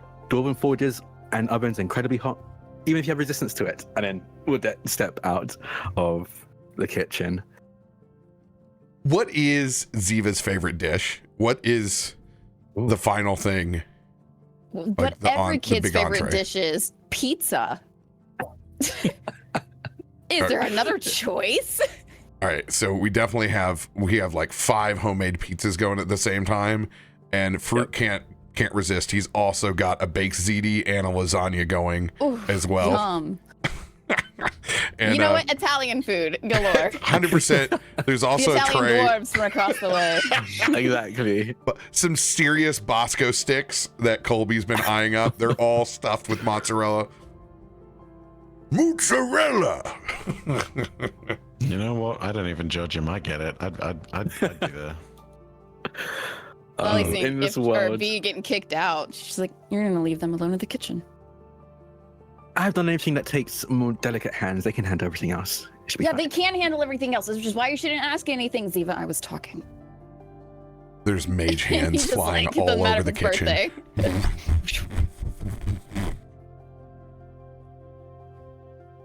Yes, Kallisto, what do you need?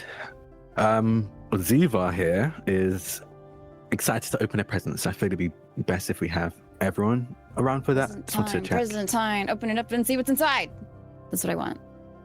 Please, pretty please, can we just start? It's been so long. I've been awake I woke up very early. It's been a few hours, but okay, we can open up the presents now. Hold on, before everybody starts. Hold on, I've been waiting for this whole time. As I come out with my apron, I throw off my bandana. Okay, we've had a lot of good events inside this room. It's crammed in here now. There's people everywhere. Yeah. How about we treat ourselves today? And I am going to go over to the room of requirement and open it up. What is Ziva's favorite pop culture? Do they Can you like? elaborate? Do they Fantasy Gundams. do they enjoy a Wizarding World fantasy? Are they more Beyblades. sci-fi? Oh, but they're anime. We'll Yes. open up the rumor requirement, and there is a massive long table, as everything in this room is Beyblade themed. There are stations arena. everywhere. It is Oh the my God. arena with a built-in giant table in the middle for everybody to enjoy this party. You can elaborate and add to anything that you would like inside this room, but it is decorated for Ziva's Beyblade birthday party. Damn, now Beyblades are canon in this world. Perfect.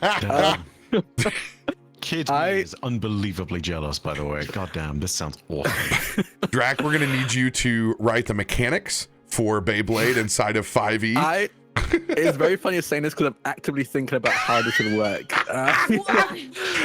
Imagine my lack of surprise and my delight.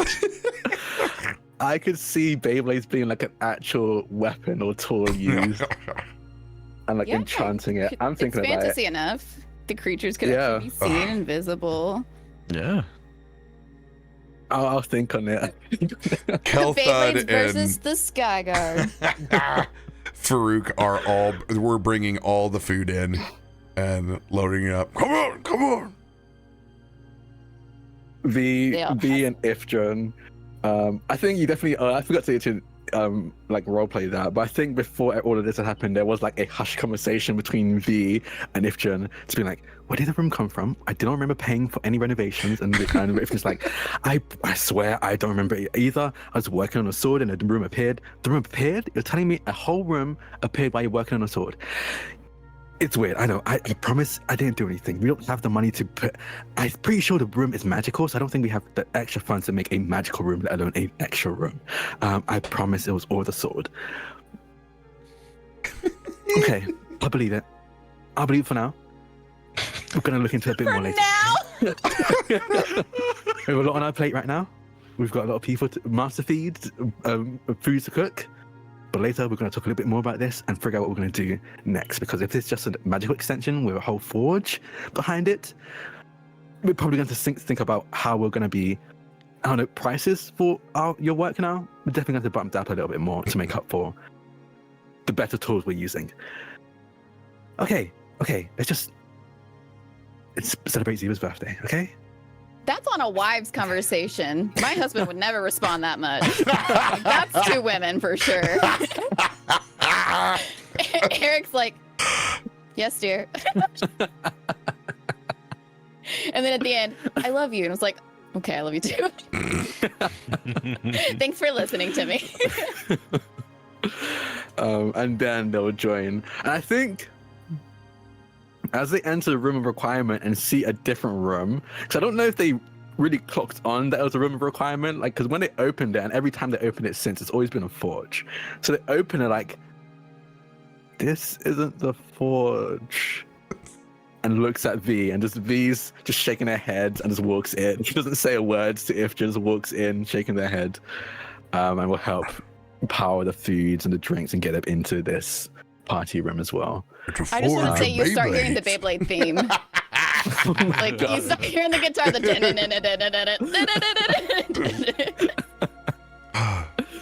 Just on repeat for 3 hours. 3 hours. It's like the Kid Rock song. I'm actually looking this up. There has to be Beyblades in D&D. I would imagine that Colby and he's definitely gonna hop on his hoverboard and like hoverboard into the room. I think Wait, there's a spell called Beyblade. yeah, Holt and Colby and Ziva would all be hoverboarding. Just flying One after around the other, inside this yeah. room. Given the But I nature assume of the Levitate room, is done by now. given the nature of the room, there's definitely space too. Like, Oh, Yeah. Yeah. If it's Ziva makes the- space if it's not. if it's the arena, you've got space. Like, this is Yeah. a big ass room. Yeah. Nope, don't make the comment, Sam. Well, you have to make it now that you mentioned not making it. No. For the sake No, of and brevity, it's not family friendly. That's the rule. Okay. everybody Fine. is going to make their way in to Ziva's custom Beyblade birthday party. Everyone is set. Everyone has food in front of them and drinks. It is time to start giving gifts. I think the parents will go last. I think that makes sense. All right, Ed, Life, we need to roll off for this. Oh, Alright. okay. Highest will go first. And there's good music. This is your first Beyblade battle. Oh, look at that. Wait, what? 6, 9, 6. Nice. Nice. Nice. We're adults. Yep, we are indeed the adults in this room. They say looking up the Beyblade theme tune. Farouk is going to head over to Ziva. Oh, it He took, was sitting there, like knowing what's coming. He's looking around at everybody, and like his hands are just out. I'm ready. it took me some time to think about exactly what a 15-year-old needs in this world. Is this gonna be a boring present? Am I a boring person? That's really fair, actually. You're right. Nope, you're not. And I take a big bite out of my brownie. And I set down what is very an uncle's presentation. It is 100% the cardboard tube from paper towels with either side taped over. And it's Is just it a brown. rainmaker? It's just got a bow on top of it, but it's got some serious weight. And he plops that into Whoa. Ziva's hands. What'd you put in this? Open it Do I up. open? You can tell me if this would not be a good idea, but with it being a paper towel roll, Ziva would just want to, you know, like the biscuit things where you like Heck kind of twist it and yeah. it pops. He would want Yeah. to twist it and pull it apart. 'Cause it's just paper in the end. Absolutely. So he does that. What happens? And it unravels. And the weight of this object that is roughly wand length hits your hands. Well, just because you've shown quite the arcane prowess. Thank you for noticing. Doesn't mean that you're not going to be required to pull some mechanical weight at some point in time. And after all, a fusing of these worlds is the times that we live in. As there is a +1 Artificer's multi-tool. Ooh. Oh, cool. Now, I have specifically set parameters on part of the multi-tool, of which you will have to sit down with your mother and father. So any of the access to the blades, because I always view it as like a Swiss Army knife and like a multi-wrench. Parental controls. 100% has not got the merit badge yet. This is so cool. He starts like flipping it in the air. How old Western film with a gun. It's like, So, thank you. since it has a little bit of Ziva's magic in there, it has the mending property Ooh. built in it as well.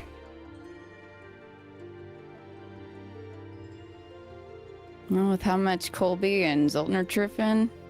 All right. I'll take care of them too. Fix the glasses. Thank you. This is the best present I've gotten all day. And so the rest of them. He's looking at everybody else. I look forward to seeing what you create in good time. Happy birthday. Thank you. Appreciate it. And he like sets it down very neatly to his left, as if he's waiting just for the pile of presents. That's to right. be there. That's for me as well, by the way. I helped pick the model out. It's You can't combine a gift like that unless you're parents. You have to give me an individual one, Kilthud. That's the rules of my birthday every year. I thought it was to combine. You Okay, talked about the mending. you established that rule yourself, Ziva. Be grateful. Yeah, and it's my birthday, so I get to have the rules. Okay, fine. I'll take you for an airship ride if your parents let you. Yes! God, I mean, When we're Mom- done with the issue, Kelthuds. how do I always get myself into this? Once we're sure that we're done with the airship, Kelthud, and Kallisto will give you like a glare as I give you a warden glare as they say this.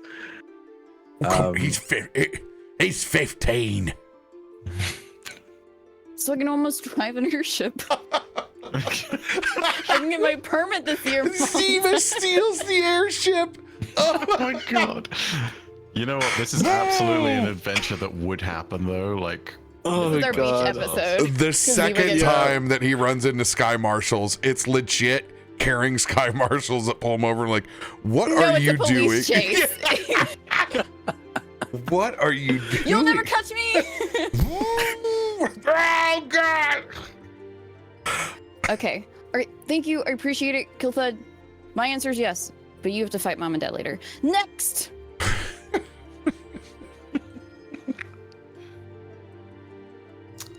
Ed, should we flip coins to see which of us goes first? Yeah, okay. I'll go Right. tails. Before You you guys have go, to. we'll take a quick stretch break. Hey, This is one of the ad plays. nice. So I've been Don't thinking make me about pull my Beyblade mechanics. I've been thinking about Beyblade mechanics. I can make there's a quick and dirty version, but if you really want to like break it down, if you want to like build the perfect Beyblade, I think I need a bit more time. But I can think about this. I can figure out what kind of stats a Beyblade could have. It'd probably be like 3 stats. Absolutely. Powered by the apocalypse. We want specifically the full version for this to drop inside of Stormforge. In Stormforge. Okay. So do we want it to be compatible with D&D then? Is that what you're saying? Yes, we got to be able to do it inside of our Foundry module. That's the only requirement. Okay. So the idea I have right now, so quick and dirty version is Each Beyblade has like 15, maybe 20 hit points, and then there are temporary hit points.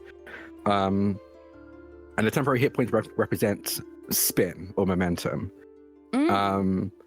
And you can either, I think over time, depending on what model, this is where like you can get very specific with it, but depending on what model you have, maybe you have like an endurance type or a power type or a like speed type, but depending on the type, the hit points will always go down by a dice amount. So maybe if you're like a power type, you roll a d6 and it goes down by that much.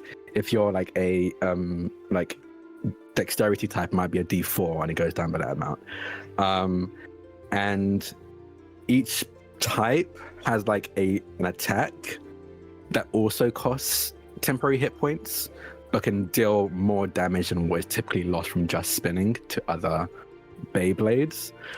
So like You're a maybe national power treasure. type might do so a power type might do like a d12 of damage, which will knock, if it hits, will take down the temporary hit points of someone to low down by d12. Dexterity might probably be lower, like a d6 or d4, but I'm trying to figure out what the payoff is. Like, what's the benefit of going dex and taking a lower attack? Maybe fun. Maybe just get to last a bit longer as well, because I think their spin, their momentum will go down by the a quick lower and dirty amount to than last a power. bit longer. I'll think on it. That's kind of like I was thinking about this entire time. The whole time you were talking, I was like, how can I work this? Dang it. This makes me so nostalgic. I haven't played Beyblade since I used to play with my ex-boyfriend. We would do it at church every Wednesday night.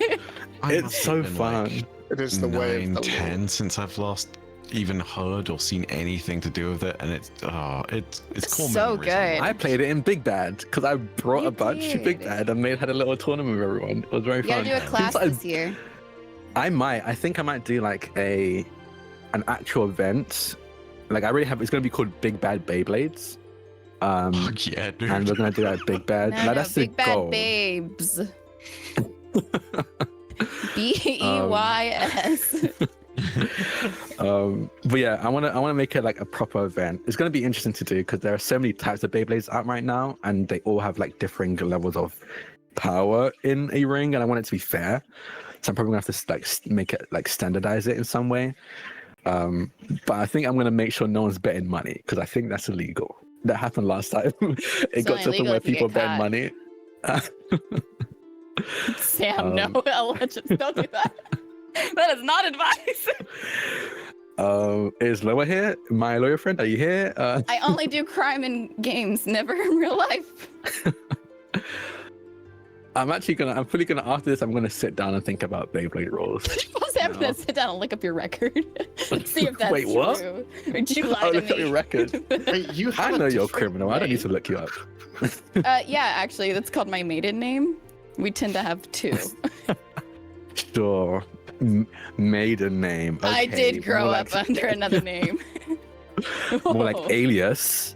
Whoa. I think I want to look for like I might write up rules for Beyblades for fun, but I also want to write up rules for Beyblades for like an actual combat. Because like if you think Yeah. about it, Beyblades could be very dangerous in a fantasy world in actual combat, and I think that'd be very fun. Even in the show, it was ability. really dangerous. These kids are getting That like, is true. People are dying. brutalized. People Yeah, actually it was actually dying, horrible. Yeah. Which is why probably we loved it, and now we are the way we Yeah. Same with Yu-Gi-Oh. It checks out. Yeah. Apparently, Violent. I think I found really interesting was first the Yu-Gi-Oh comics. I think it's like Yu-Gi-Oh! Zero or something like that. Well, apparently haven't read it, but apparently were like really gruesome. Like, Ooh. yeah, like people would like it wouldn't just be like go to Shadow Realm if you lost. Like it was like torture. You would like be losing limbs and people were actually dying. What was this Apparently called again? I think it's Yu-Gi-Oh! reason. Zero. Actually, I need to read it as well. I think it's Yu-Gi-Oh! Zero. I think. Yu-Gi-Oh! Season love- 0, is that it? I love these nostalgic moments. But yeah, apparently the Shadow Realm was actually a censorship for the English dub in original Japanese, they just died. Like you would just go to hell, and then they were like, "This is too much for kids, so let's call it the Shadow Realm in the English-speaking countries." So you were technically watching people die, but they just called it the Shadow Realm. Yeah. Hmm. Yeah. They were just way more upfront about it in Japanese, apparently. That tends to be true for a lot of their content, though, from that time at least. But Yeah. The censorship. When I hear about the censorship in like the English-speaking countries, it's kind of wild. there's a lot of censorship there too. Yeah. Oh, for sure, 100%. But I remember, because I didn't have a channel that played Cartoon Network when I was young, and I remember. I know, but I remember Eric didn't either. He was in England too. Whenever I went round a friend's house and they had, like they had Cartoon Network, but then right at midnight, where we'd stay up till, Adult I remember Swim. seeing my first episode of. I realize now it was Cowboy Bebop, and I remember just being Yeah. like, what is this? Like, this is animated, but like they're swearing and it's a bit naughty. Is that a Yeah. cigarette I see? And yeah, no, it's, They had that and Inuyasha, and there was a lot of different shows that they aired super Yeah. I late never that we stayed up weren't that late. supposed to watch. Really? Ed and the Michael I was Myers. like, I went to sleep early. I was an early because I would always either go to sleep early or I'd be in bed early reading a book. Oh my gosh, you're I a was beautiful that child. kid. There were 6 I of us remember- in the house keeping each other awake, and we all had bunk Yeah. beds. No one had their own room. I remember as a punishment, I was told to stop reading at night. Like, let's go straight to bed now as I told punishment. Leif that. That's his thing too. Man, that's the only way I'd go to sleep, just reading until I got cross-eyed and passed out. Like that's Yeah. Yeah. Yeah, I would read too much. I wouldn't go to sleep. it's a bit naughty, baby. Yeah. Whoa, I didn't read any Austin Powers. That's I don't know why that reminded me of Courage the Cowardly Dog. One of the characters, God, what's his name? Oh, the He was really antagonist, right? naughty. No, it was Oh yes, naughty. yeah, naughty. It's really creepy. now With in a Was he the my one massive with blonde smile hair? and tufts of blonde Yes. hair. Yeah, young yeah. I think young it was meant to be Ed, like the That is the most horrifying episode to me. young chibi Ed turning on Cowboy Bebop. It's a bit naughty, baby. oh, it's a little bit naughty, Naughty, baby. Yeah. Shagadelic. I did not know that I needed to hear you say that. You know, can we have a character like this, please? Oh, Yeah. just Can lean Myshkin ban your into next character the- be this, please? Yeah, absolutely. Can you just be Austin Powers? Another life. No means no, baby. Yes, the nose scrunch. So good. Feisty said, Ed, you do that too well. That's what Feisty said in the chat just now.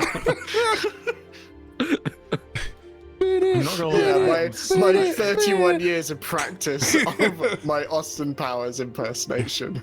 Now I'm ready for you to do Ace Ventura and Deuce Bigelow. Both of So them. I've never seen Juice Bigelow, but I loved it. Shouldn't have watched it as a kid, but my parents introduced me. wait, hang on. So one it's all their second. fault. No. Yeah, we say watched it steaks? so much. Yeah. Oh, yeah. The neck out. There's the clip He's of like the with a week. smile. Someone needs to gift that. Someone needs to gift that. Oh, that's Give a it to me. I collect F gifts. Mm. You know what else I collect? Gifts for Ziva. Don't you have a Yes. coin to flip? Yes, we do. You said tails for use, right? Always. If I'm Whoever gonna- gets it, does that mean you go or? I You think go so. last. Yeah. I mean, tell you what, whoever gets it gets to choose. Yeah, I think that makes sense. It's /R 1DC, isn't it? Yeah. I like that way. Oh. Ooh. All right. Yeah. I'll jump in next. Yeah. Kaivar saddles up in a very weird and awkward manner. He's got his big arms behind his back, sort of hiding the present, sheepishly approaching, small arms in hand with the Vox, just looks up and says, I hope you like this. Yes, yes. Kind of work for 3-4 days on this. Yes, yes. Yeah, and sure. then briefly thinks back for a second. Ta-da! And it is a really ugly sweater. But you can tell that it's weaved out of the Wow. psychic thread that he uses from between his antennas and whatnot. And so it's kind of weird for a second. Does not look appealing whatsoever. Hold for a moment. Yes, yes. Yeah. Love it so much. It's got.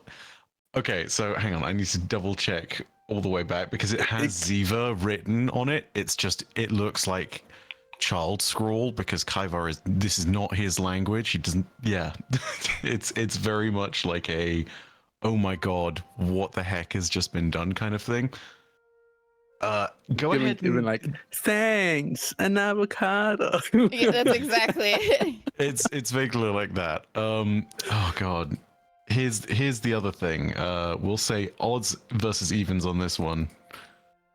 Okay, it is spelt correctly though. That's the important bit. This is why I asked. It's Zavi.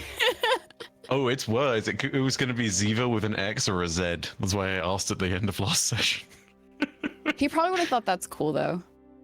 No. Because it's still at least pronounced Ziva. The other one would be disrespectful. Zavi? Who's that? Zavi. Who the hell is this kid? But no. Once he sees the name, then I think that he would smile a little bit. Oh, that's me. Yeah. Thank you. Have they taken? They've grabbed it in their hands now. I take it, right? Yeah, he's holding it up, looking at it. Go ahead and roll a perception check for Ziva. I think I've been giving him a +1 to perception. 20. Oh yeah. RoBear, what weird properties does psychic threat do to clothing, even on the Ooh. mundane level? I can now read everybody's thoughts with it on. Oh god, this is a terrible He idea. never takes it off. Just immediately burns it. He turns from Ziva to Professor Xavier. Oh my god. His I would- eyes begin to And glow. that's a throwback to our conversation. Yeah. I would say that it manifests the most innocent of intrusive thoughts. Oh no. Wait, hang on. What does You that need, look like? you need to expand on that. I'm not sure. I'm not even sure if I know where that goes. Keyword innocent intrusive thoughts. Like small pranks like looking down at their Okay. I shouldn't their play Ziva shoes for this. and like tying the shoelaces together. You know, it uses just a tad bit of psionics for like prank warfare. Like it could slap a sticker, like levitate like a post-it note sticker onto someone's back, like very silly prankish stuff. Instantly, Kaivar's antennas start to tie themselves into a bow. Like immediately, no questions asked on that. Just sort of Sam has two so big many eyes intrusive looking up. thoughts. They're gonna come out. I have to hold myself back. Would, because you put some psychic thread in Myshkin's scarf, would that have any effect on Myshkin? I mean, maybe, but this is entirely made out of it, right? As Yeah. opposed to patched up. So, DM's discretion on that. But yeah, if it manifests Myshkin's intrusive thoughts, good God. There's a Die. Zero. Yes. Well, thank you. I appreciate that. And he's folding it very nicely and setting it to the side. Next. Myshkin just sort of smirks to himself a little bit and stepping forward with one final look towards Kallisto and Loluphia in just sort of a, are you sure? Lolly nods. Professor gives a small nod.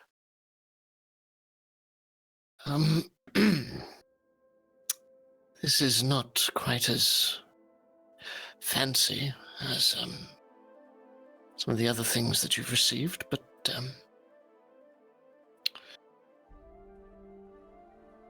I was around 5 years younger than you are now when 10. That's math. I was 10. When I first started to take my own steps down the path of magic. Are you giving me something magical? And he looks up at Mom and Dad. Do they know? They know. Yes.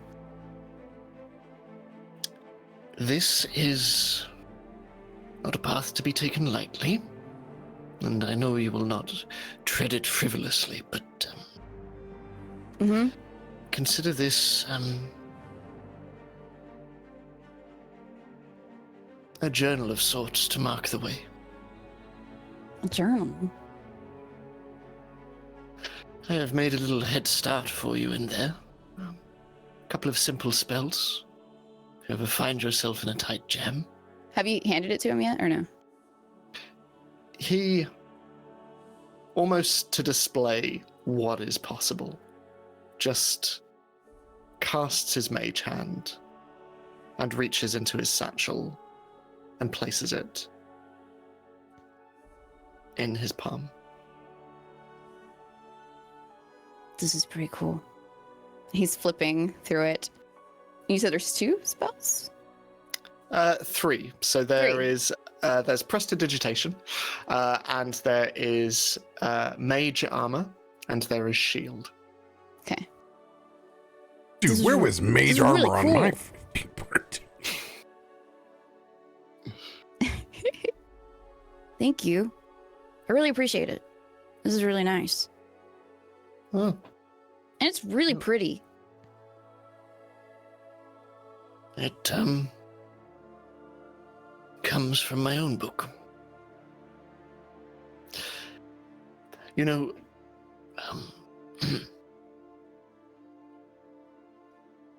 my mother taught me.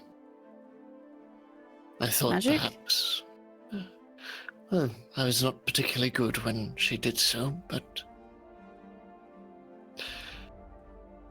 I enjoyed my time learning, and I imagine your mother would likely do the same. Yeah, she's already taught me a little bit. Actually, I know this one, and he's pointing to Prestidigitation. So maybe I can give it to Colby or Holden, and maybe they can try to do it with me. Thank you. And, ooh, I think Myshkin is going to just lean in and try and whisper something in Ziva's ear. He leans in too. It's very obvious, I think, to everybody, but he was too far away. I'm gonna roll a sleight of hand. Nope. Oh! Can I do a second sleight of hand because I'm leaning in too? Sure. I want to roll perception as Kallisto. What is this man telling my son? I don't see Nothing. anything. Oh! Damn. Oof. Myshkin just leans in and whispers, well, in that case... No, she's talking to you. You know, you have to get the bracelet up now so that we can be No, prepared. okay, We wonder I what thought- it is. I Yes. thought Ifrit had it. And Ziva's leaning in. What? Well, in that case, I owe you another spell. And Myshkin just steps away and rejoins and stands next to Kaivar and looks down at him and just gives a little... Ziva's just like trying to have a straight face. He's got the little kiddish smile, but it's like, You get a nod back from Kaivar. It's like he sort of joins you in a what you can interpret as like a very proud look, a proud stance of like, yeah, we did good. you know, That is a very pretty bow, Kaivar.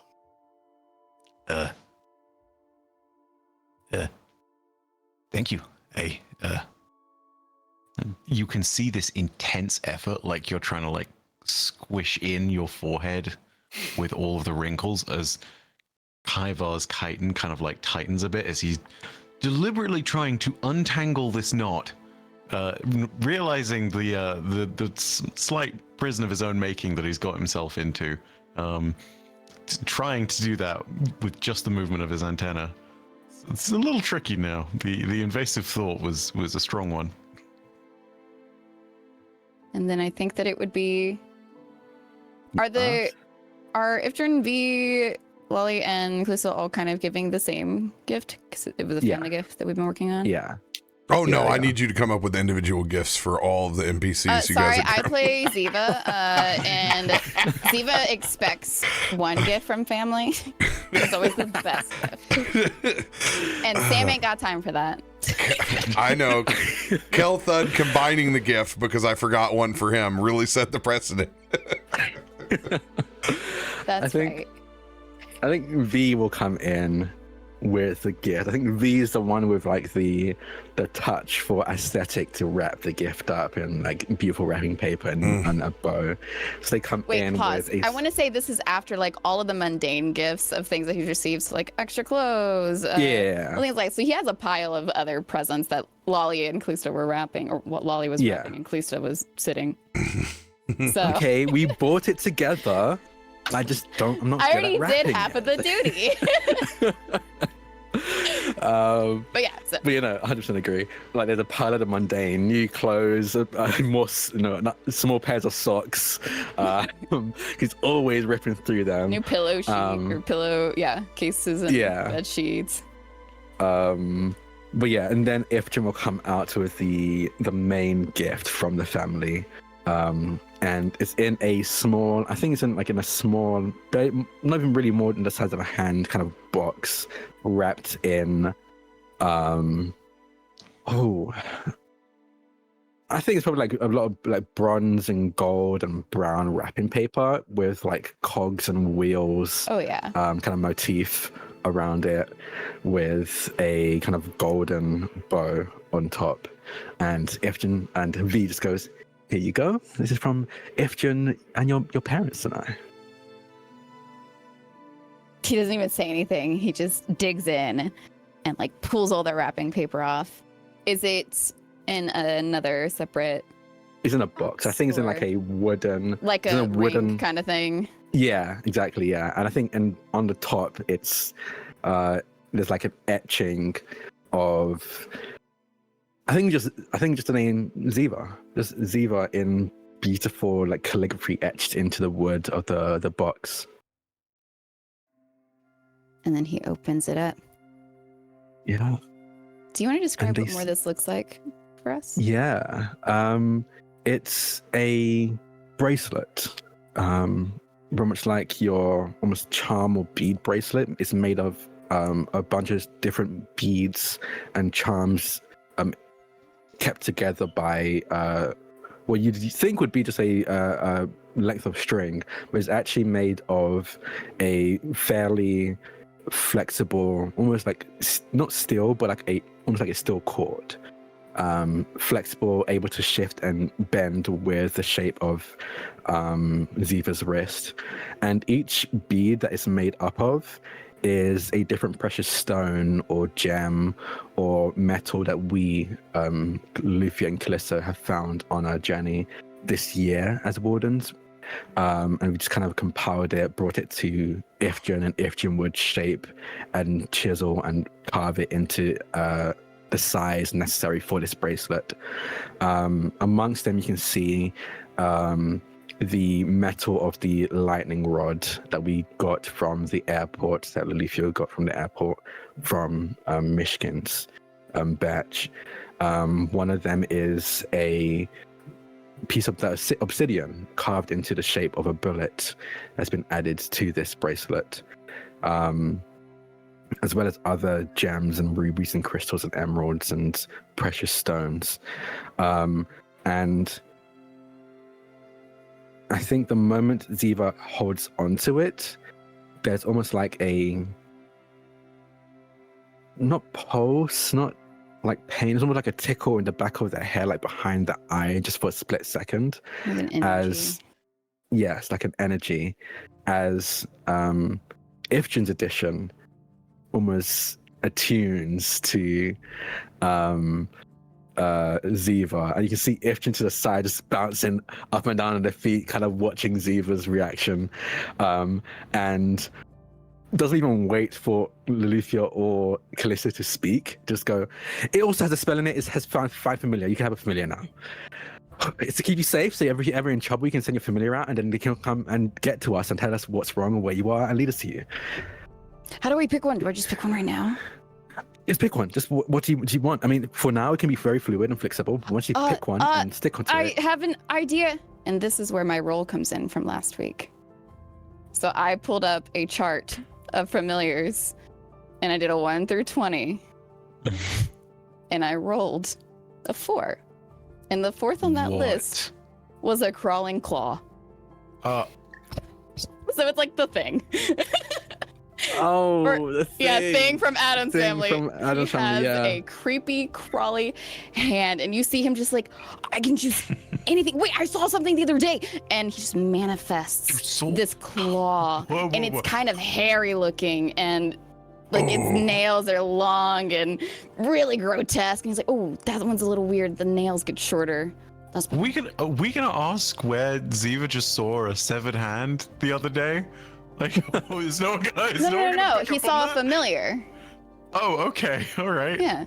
Okay, that makes it a little bit better, but wow, damn. I'm just going cutting hands, baby. Still Kallisto just stares at Ifrin, and I think even Ifrin's like, oh, okay. He's like watching it, just kind of like, he's just like messing around. And Kallisto just goes, and that's gonna tell us where Ziva is if he's ever in trouble. And Ifrin's like, I'll be honest, I thought I was gonna pick an animal. Lolly goes, at least it's not a poisonous snake. It's gonna crawl up and point. And it's crawling like around him right now, and he's just kind of like watching it. The good news, Best it can totally still change into something else. Maybe a little less creepy in public. If you want a creepy mage hand, that's one thing, but that's even creepy for me. Myshkin deactivates his mage hand, looking at this. I love that the mind of Sam is what terrifies you all. I don't think I'm terrified. I think Kallisto's annoyed that this is not. He was like, okay, if it's gonna help, you'll be safe. But a crawling hand that can't even communicate is not gonna help. It can pick up a phone and call 911. We use sending stones. What is he gonna say into the phone? I don't know that part. That's not my problem right now. It's a problem for another day. Thank you. But yes, it doesn't just do that. It's also spellcasting focus for you, not the hand, the bracelet. It should help with your casting of spells and learning of them. So I'm cool to start learning other things. Kallisto takes a deep breath. Like fireball! They just hold onto Lolupia's shoulder. Please. Her hand is just like face palming her face right now. I've got to teach him. Yeah. You can learn new spells, but only spells that Loluphia will teach you. Okay. Thank you. This is really great. These are all very great gifts, and I appreciate all of you except for Holton and Colby. Where's my gift? The one that's not covered in pee. There was a gift covered in pee? I'm just kidding. Thank you. Colby's mouth is full and he's just staring like, more for me. It was a joke. Haha. Anyway. I got you a present, and because I thought that we could have matching ones, I got you a pair of socks. Yay! Thank you, Holton. Thank you. Yes. Honestly, they could do more socks. They're always tearing holes to their socks. It's honestly really helpful. Thank you. Okay, this doesn't attack me. What? Yeah, What? Colby's What? right. Excuse me, L is how My you- familiar's doing it too. Well, I thank you for L for love. spelling out the word luminous, which is what my parents described me as. So, My parents just described me as wild. well, that seems like a you problem. Actually, I think that's a me good thing. Thank you for the socks. What do they look like? They're very plain. They're brown. Great, they blend in with my fur. Wow. I'm going to shoot a Beyblade at whatever dessert that's Panic. whatever dessert Holton is eating right now. I want this Beyblade to spin out into. I want to grab it. I like Holton. I think Holton is the friend that Ziva has to be like, Holton's gonna be there, and Kallisto's like, okay, fine. I'm gonna try and catch the Beyblade out of the air. I'm going to be a warden when I grow up. Ooh. Okay, hold on. Okay, 12. I'll roll. What would that be? Sleight of hand. Dex? Sleight of hand. Okay. You think you're gonna be a warden like my parents? Yes, 14. I've Gotta started be good. studying That was for the close. exam. I'm already good. You're not studying already. You're only 15. You got like at least another 15 years before you can even like take the test. And I'm very advanced for my age, so you should know that. I am going to be dejected and hop on my hoverboard and As hover advanced as your over. britches. I'll grab it and go, Colby, come on. It's a toy. Don't fling at people. You get to take someone's eye out. What? Set it down. What? I'm going to go get another piece of lasagna. It Holton, just goes on for hours. if you want to be a warden, you can let me know. I can tell you, can give you the resources you need to study up on. I'm sure Loluphia will be happy to give you some of the resources as well. Yeah, I would. I wish, somebody else in this house would follow in our footsteps. Ziva. What? You know- I told you I would look into it, maybe. You know, I'm realizing, Ed, Holton is basically Will from the In-Betweeners. Oh, God, you're right. Yeah. Like, Oh, legitimately, sir. I see it. I see it. It's inescapable for me now. I'm going to lean into Ziva and be like, wardens are lame. We're going to join the Velvet Veil. Yeah. What the heck is that? What the? What is that above game? What is that? What the hell does that mean? That is the Investigators Guild. Okay. Okay. Are they basically Could've like fooled me. wardens without as cool titles? No, like, we're going to actually, like, solve crimes instead of, like, Yeah, that's what my parents do. yeah, but, like, With more intensity. Have you seen them, like, battle? I haven't either, actually. But, well, no, I saw a little bit whenever... You saw a little bit, too. we're going to, like, solve mysteries. You know it takes more than just one day. Not when both of They're us are still on the working case. on the one that we... Well, like, what do you think, actually? Yeah. Right. It's gonna be the best team ever. High You know five. what I think we could do? We could actually... Oh, and he does. We could go against Holton, try and be a warden, like, go ahead and mess up his stuff and be like, oh no, you can't solve it, you have to come to us. And those are on my intrusive thoughts. He's 15. He'll grow out of it, hopefully. Willie, I'm Sam and I'm 32. Well, they're just thoughts for you as a 32-year-old. I did almost lick the paint on stream. I had to verbally tell myself not to. I think sabotaging a crime scene is a thing you wouldn't want to do just so you can get your friend to ask you to My for thoughts are help. wild. I just don't act on a lot of them. That's the part I'm hoping for. That they'll grow up wanting to act on them. And if my lawyer's in here, allegedly.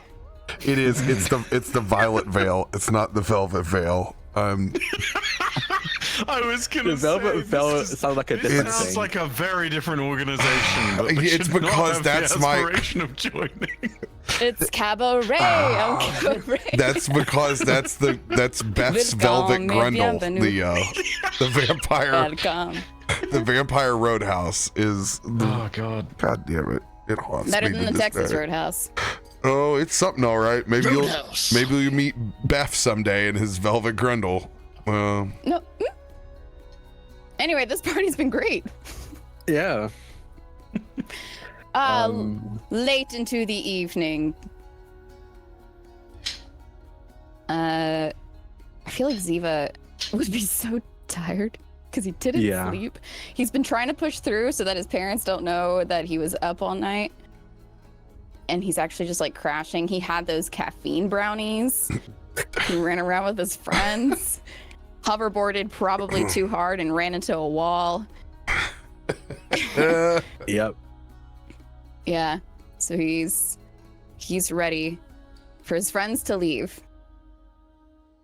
Suli, this has been the best birthday ever, and I appreciate y'all being here, but I am too cool for you right now, and I gotta have you leave. I thought it was gonna be a sleepover. No, because the first person that falls asleep, you draw on their face. And it's gonna be me. And one of the things that I've learned, and he looks very pointedly at Kallisto, is that a warden always gets a good night's sleep. Professor gives a very approving nod. Dude. Because I like this kid. Ziva Noogie's Holton. He just comes in and like Noogie's like, yeah, you're such a suck up. Get So off! lame. I'm not a suck up. I respect authority. Yeah, you suck up. Will. I do a kick I'll give you a flip on my swirly next. hoverboard, and I go through the kitchen and grab a paper plate of food and saran wrap Colby, over you the don't top. need any more. Shut up! I'm growing boy. No, don't tell me to shut up on my birthday. Shut up! It's not your birthday anymore. Yeah, it is. It's not midnight yet. Colby, Holton, gonna walk you home. I didn't get in trouble, Colby. I mean, I'm sure you're super tired from being a warden and everything. We'll be fine. Yeah, you just know like what? you'll Too find tired the last to time. even walk you out, and his familiar is going to like open the door. Oh, that is so gnarly. Right. All Better right, get out of my house. I'm walking you both home. let's see if you can Come on, keep up, Holden. old man. And Colby is going to jet in front with his hoverboard. Yo, Elizabeth, thank you for coming. See you tomorrow. And I'll walk Holton out and keep an eye on Colby as he's hovering ahead. Nerds. You do. You have this adorable bonding moment with Colby being an asshole. So, what is it that made you want to become a warden in the first place? Well, my parents always said that they showed me kindness and kept me safe, and I should pay it forward. And being a warden has felt like the right thing to do. And as you hear that, as I lead Colby out, as I lead Holton out of the forge. Chef's kiss, you two. I want a side adventure where, as a second job, Cuddles is a substitute teacher and ends up Oh my in the same class as Holton and Colby. I want that. I want that someday. Because oh my goodness, Patreon Ko-Fi exclusive. That's the charity episode. Mm-hmm. That's that'd be actually fun, you know. Yeah, that's a great opportunity to see Cuddles get bullied and outsmarted. It's gonna, you know what it is? It's gonna be, are you smarter than a 5-year-old or whatever the show is? Are you Fifth smarter than a grader. 5th grader? There it is. It's good, A yeah. 5-year-old. Cuddles needs to be the den leader for their Cub Scout version of God, Wardens yes! of Wardens Oh my Academy. Yes. That's 100. Yeah. Oh god, what would that be called? What would, As what would be a the class cub, that would? I would be the Cub Scout leader. Oh, what? We got to think of another term for another. What would they be? Slug Scouts. Oh, I hate that. That's gross. Leaving grimy, slimy trails behind. The Slug Scouts. I mean, it only rolls well because of sibilance and certainly not as inventive as having an animal attached to it. But you're in Stormforge, which is literally a flying city, so Sky Scouts, something like that. I feel it's too close to Sky Marshals. True. True. Yeah, it I still feels like more like Slug. a club's version of Sky Marshals. Slugs is gross. I don't like slugs. Oh, I'll slug you. Get a step stool then, because you can't reach. Rude. That was mean. How? Because it's not true. How dare would you say Sure it that is, about? None of you can prove it. No, I think have that was a pictures, gut but, punch at you know, Seum. whatever. I know you pictures of Bife and RoBear also hugging like me and Becca. Mm-hmm. Yeah, it was very much. Anyway, Ziva's rubbing his eyes, and I'm not tired or anything, but I'm very out of it. I'm gonna go to bed. This is a great birthday. Thank you for everything. My belly's very full.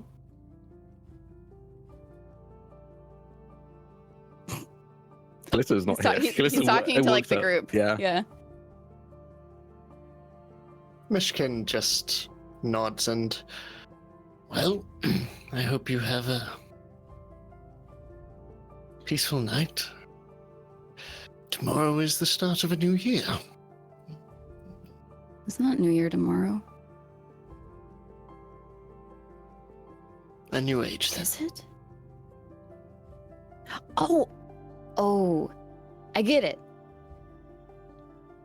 Kind of. Cool. Good night, Mission. Good night, Kyver. Good night, Farouk. Good night, Kilthud. Good night, Mom. Good night, Dad. He's like yelling at the door. Good night, Grandmas. And get, like, he like has his little horribly. hand crawl up on him and Oh, let's go hang out in my room. And he just runs. And he's locking his door. Like he's just in his room for the rest of the night, probably playing around until he eventually passes out. And say that Loluphia is cleaning up after all these kids, helping those who cooked so that they can relax.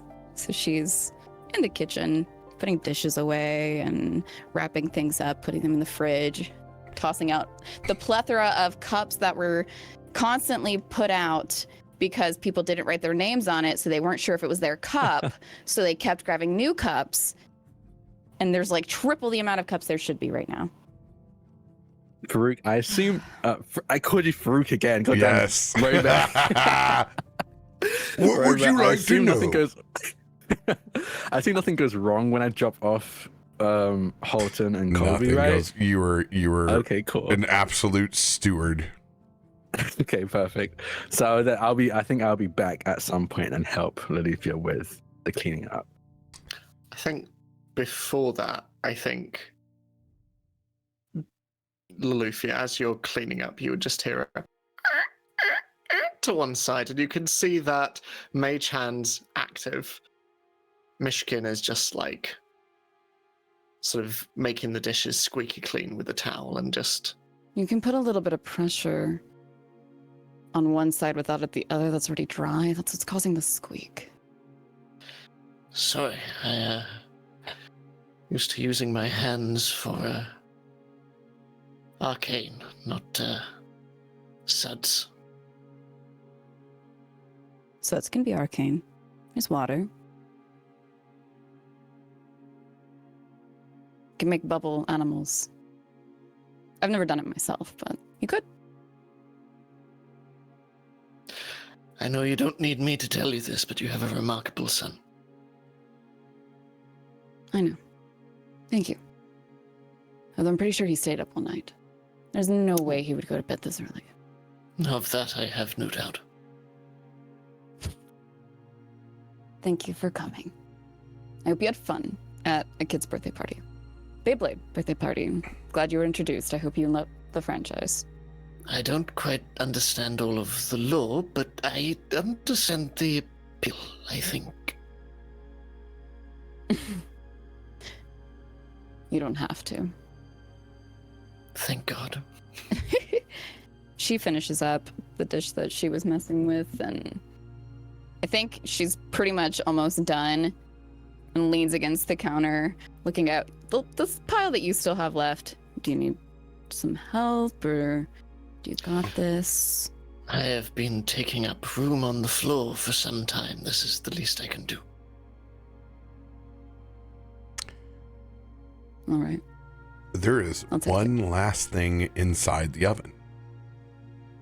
of which Oven's not on, right? oh yeah, oven's been on. That What does it smell like? That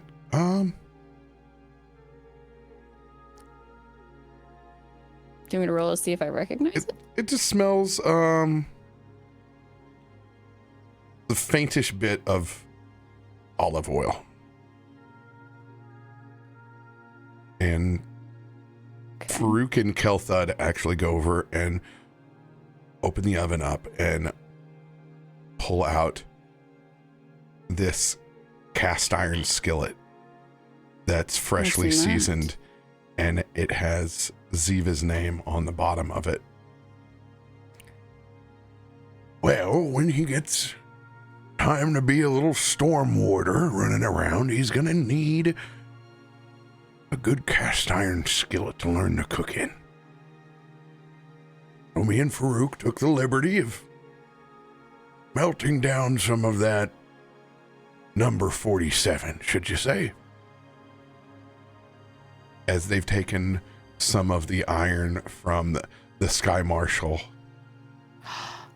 and made a cast iron skillet for Ziva. Won't need it yet, but when the time comes, he's gonna hang That it is up delightful. in the kitchen, up above the stove, for whenever he needs it. Thank you. Our pleasure. Go relax. You don't need to be in here. You were in here all day. Don't mind if I do. I take one more of those brownies with me in. You're gonna To the stay main up all room. night. No, I'm not. I'm not their parent. What am I talking about? Which you are very good at looking after everyone, though. I learned it from my mother-in-laws. I don't think it was very innate. But seeing how they parent Kallisto, especially Kallisto not being theirs biologically, I feel like then it became smooth sailing. Good teachers.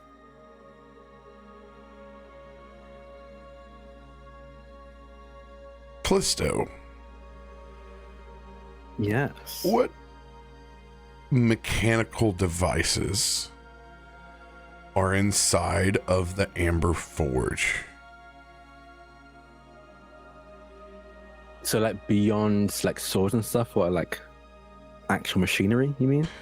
What bits of Stormforge technology are utilized inside of this household? For instance, everyone in Stormforge has a good and working clock. Okay. What other creature comforts would you have that are mechanically inclined inside the Ember Forge? I think they have. Oh, that's a good question.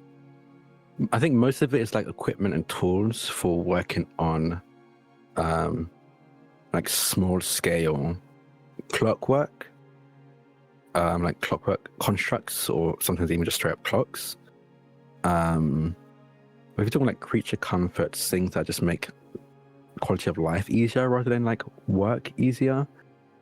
Yeah, utilitarian devices and some old constructs, bits and parts. I imagine there's like half a homunculus servant, like Yeah. it still needs to be repaired. There's a little bit of a droid shop vibe over in a corner of like, Yeah. I'll get to that. Yeah, like I think there's a lot of pet projects, but recently, and it's been good obviously, but recently the Stormforge has been, the Amber Forge has been very, I guess, prosperous. Like many people have been coming in to commission Ifrit for her work, so she's never had time to pick up those pet projects again.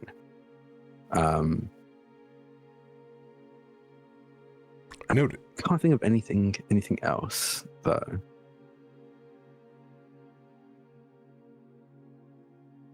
Anyone else doing anything as you guys wind down? I think. Sorry. Oh no, I was gonna say, I think Kallisto will be back by now. And I think would help Loluphia clean up. Whether it's just clean up the room or washing the dishes, all of that stuff. And I think while helping Loluphia, he'll just turn to her and say, "How do you think that went?" His birthday party? Well, yeah. I think it went as good as it could have. Nobody got injured completely. Yeah. Might need to check on Colby later. His knee took a good scrape. Yeah.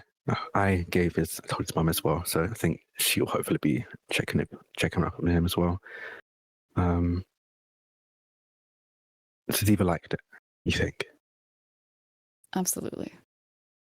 I know that kid inside and out. He was overjoyed. So much so that he stayed up all night and went to bed early because he was so worn out. Oh, he really went to bed early. Yeah. Well, He really was up. he's in his room early, we'll say. Okay, well, I'm not going to complain. But that's good. I'm glad he enjoyed it. We didn't have as much time leading up as we did the previous year, so I was worried it's a bit rushed. That room of requirements is very helpful. We didn't have Yeah. to at all. Yeah, no, that was a huge help, and I'm still very confused about how it happened, how it's there, but I'm not gonna. Everything seems calm about it. I know so you've I'm not never gonna heard this question. term before, but she leans in and is like, it's called magic. Yeah, I know. I figured as much, but it just seems magic is usually, intentional. Well, anything your mom touches just turns to gold. And she helped Myshkin with that sword. Yeah. Suddenly makes sense. Something even better came from it. Yeah. Are you alright? You're thinking about something. Yeah. I don't know. It seems fine, but it just, that sword was from a disciple of a god. So by extension, that room was a gift from a god, and that. Ah, I see. Well, it doesn't seem like you have to pay any patronage to it, so I wouldn't worry too much. Yeah. You should rest. I can do everything else here. Oh no, I am very energized. I don't know what it is, but suddenly I feel very electrified after all the energy that was exuded. So I'm kind of taking it all in now. Okay. You guys can I'm the smell exact the opposite. rain as a small storm begins to roll in. A bit Oh, of maybe it's thunder the in the lightning. background. That makes Yeah, you usually feel get like this electrified. when. Yeah. We're usually able to tell when a storm is coming by how energized you are.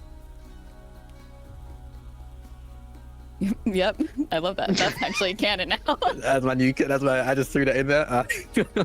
Like, does your knee hurt? No. Loluphia is just very energized right now. So it's gonna rain soon.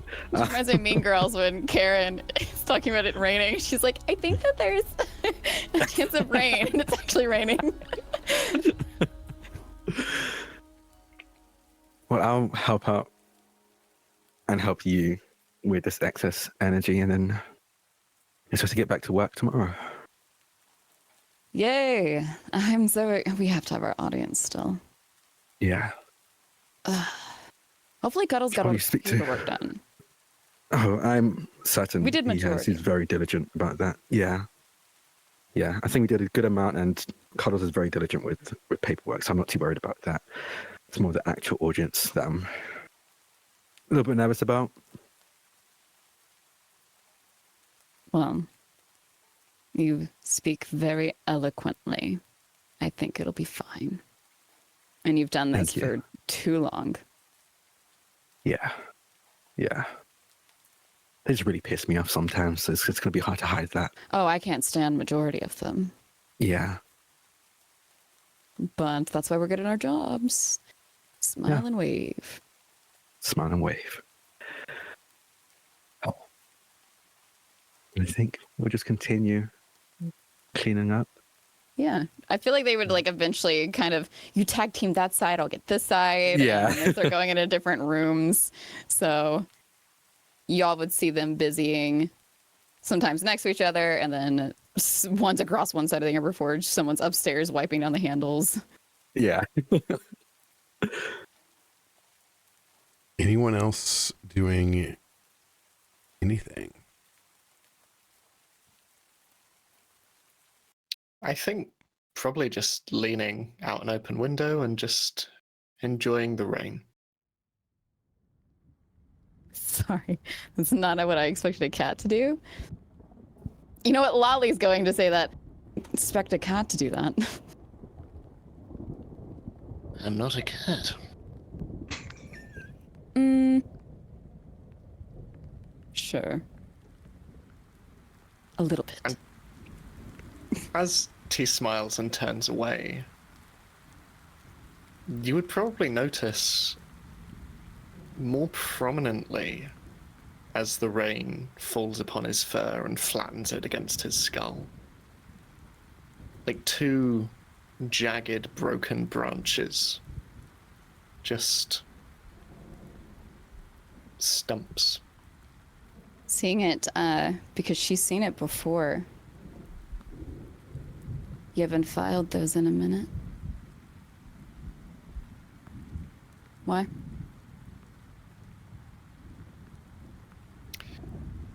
Well, we've mostly been running from one thing to another, haven't we?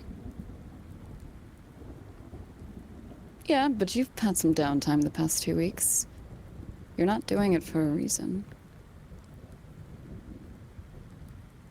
You were very private about it before. And it was only by sheer luck that I saw you do it once.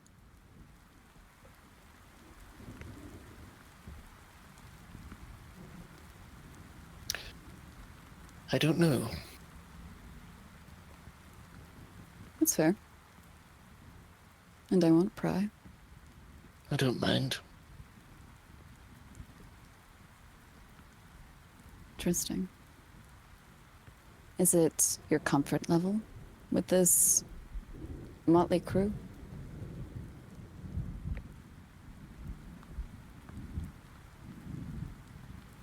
I feel like I can be myself.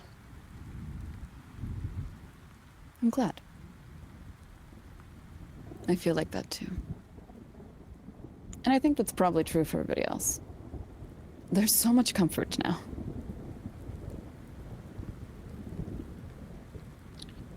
When we were flying back, you said you used to be angry. Why was that? I don't know. It's a very odd sensation, not knowing what you're angry at. Which is why I don't hold on to it, because I don't know what it was for. I just know it was there. Maybe still is, but it's not prevalent in my feelings. So you don't remember birthday parties? No, I do. I told you before that I was raised by wardens. Had a great birthday parties, always had a lot of kids with me. But before that? What do you mean? That's all I recall is that as my childhood.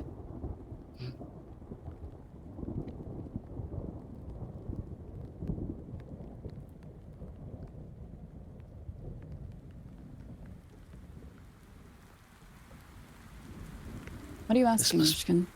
She leans in, kind of looking at the rain now, too.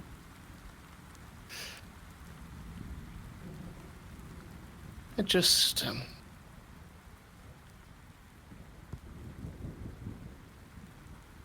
I want to help if I can. I don't know if that makes sense, but It doesn't. no, it probably doesn't. But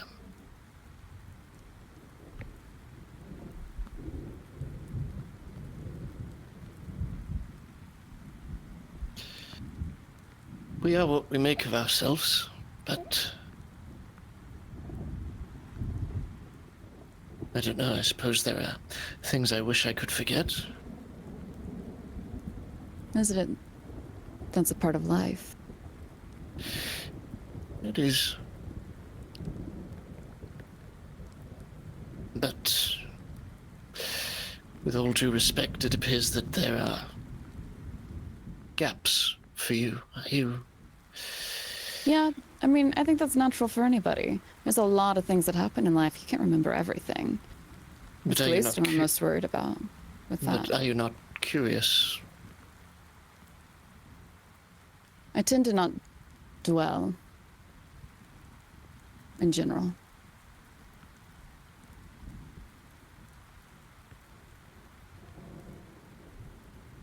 In that we are opposites, I think.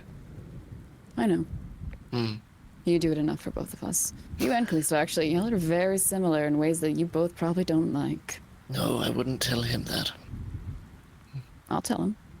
Do you want me to go tell him? No. Bring him over here. I know he's in the other room. I can hear him. Let Being so loud. them help.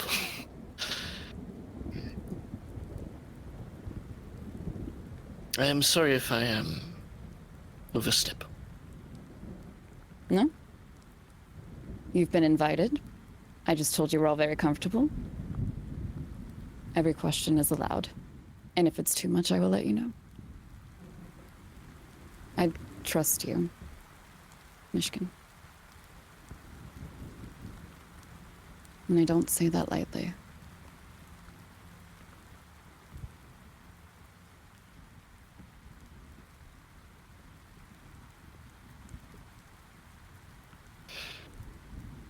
I think all of you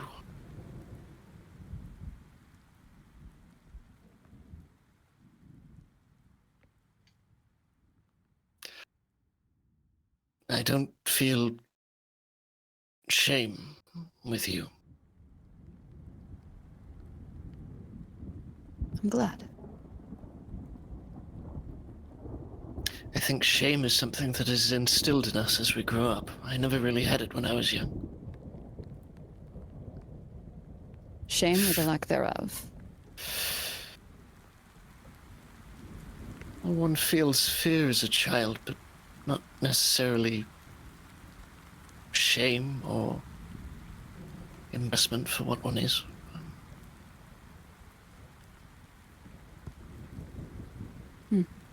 My mother's instilled that in me, I think.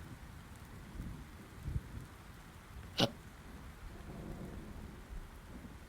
lack of care about what others thought of me, and then when they were gone, out of necessity, I had to hide. Is that where your anger sits? Out of necessity to go forward?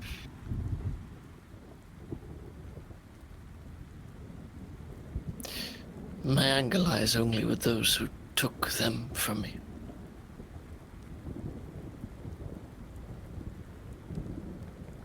I'm never going to tell you how to feel. I will say I don't understand, but once again, I don't dwell. But thank you for sharing that. I hope it can go away someday. Nobody should have to live in a singular, dreadful emotion for that long. Kallisto in a short time did it. And they're only now slowly becoming more like themselves. It's been missed. What of you? You have an anger you cannot place. And you've set it aside, but it still lingers with you. Yeah, it's more so I have acknowledgement that it's there. It's a very naggy feeling.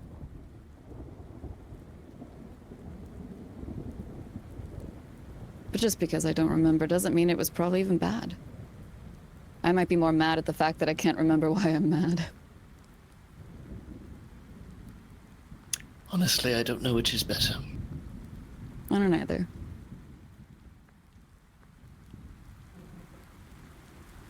You know whose emotions I can't pinpoint? Kaivar. Kaivar is a gentle soul. Yes, but there's a lot of knowledge in that noggin. Some of it seems dangerous. I would say the same of any one of us. Yeah, but the way he shares it with us is very different. We get to visualize it, see it, sometimes feel it. It's different whenever we just share a story and you have to do it yourself. I worry about him.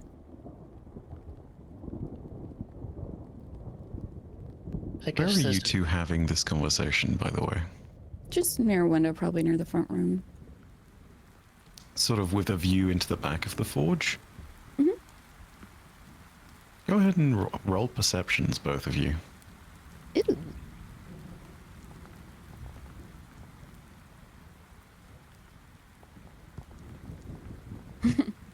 We're too engulfed. You do not notice it, and Kaivar's not explicitly trying to hide.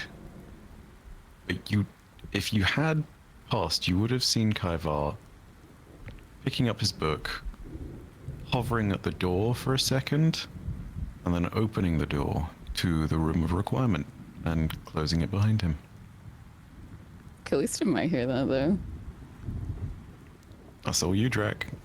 I'll roll it, sure. Or depending where Farouk is. Yeah, I mean, whatever, you know. Because we only, like, started separating.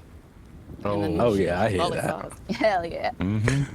Do as you will. It's not explicitly in an attempt to hide. I think stealth is just for the sake of, like, bleh. Before you can fully make it inside the room of requirement, I need a perception check from Loluphia and Myshkin. I don't like that. 22. 20. On the Natural. 20. on the grand scheme of things, What do I see through storms? this is the important one to get good rolls on. Hell yeah. Probably, yeah. She's in her element. This is her. She's energized. The fur on Myshkin begins to statically charge.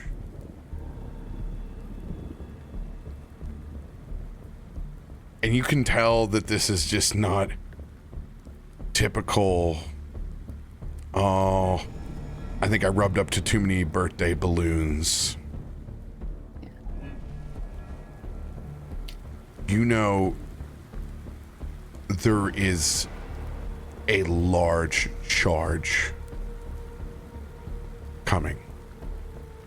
Like I want you- lightning is about to strike, kind of I thing. want you to describe how you prevent in kind of slow motion as you feel this lightning strike hitting the Amber Forge. With your natural 20, how do you prevent this spider web of chain lightning that erupts inside and spreads through this main chamber?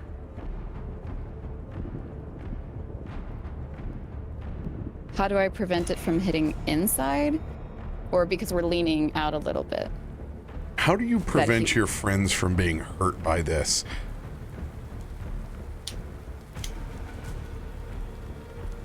Yeah. Still just leaning forward and talking to Myshkin. And as he's speaking the last words that he did, it's that sensation of when your eyes are closed and you can feel that somebody is putting like something close to your nose and it almost tickles and it's irritating. And so she just kind of feels that in her nose, in a sense, because of the jewelry that she wears. It's metal. And so it starts to just get this uncomfortable, tickly sensation all through that, to her ears, toward her necklace, down her torso, where all of the metals are, down her arms, into her rings. And when it hits the tips of her fingers, she feels that this is large. It's an energy that shouldn't be occurring in this moment, and she knows that Myshkin is not innately electric.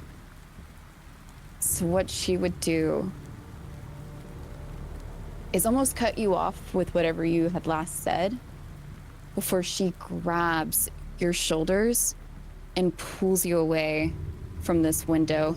Get away. And she would run past you and go outside of this door. You don't have this time. This is just a simple reaction. Then she would pull him away, stopping the explosion of chain lightning webbing. It is unlike anything you've ever seen. Yeah. Could I have her attract it to her rings? To be able to displace it in another direction as she grabs him. As you try to pull as much of this lightning into yourself, it is endless. This web of lightning extends throughout the entire chamber. And as you glance and look around, Kallisto's eyes are white. Myshkin's eyes are white. Kaivar is frozen in place. Faroük is frozen, holding this mid-brownie. And as you take a breath and open your eyes, you're no longer in the Amber Forge. You're in a room that you've seen once before.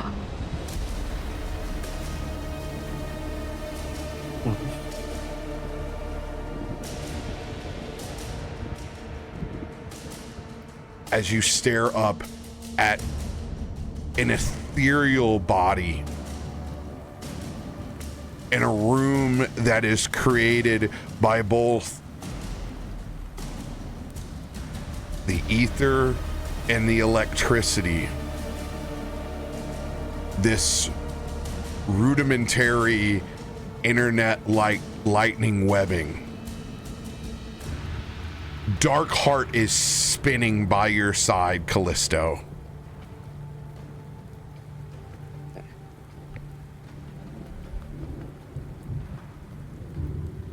This will grab onto Darkheart with one hand, not drawing it out, but just holding onto it.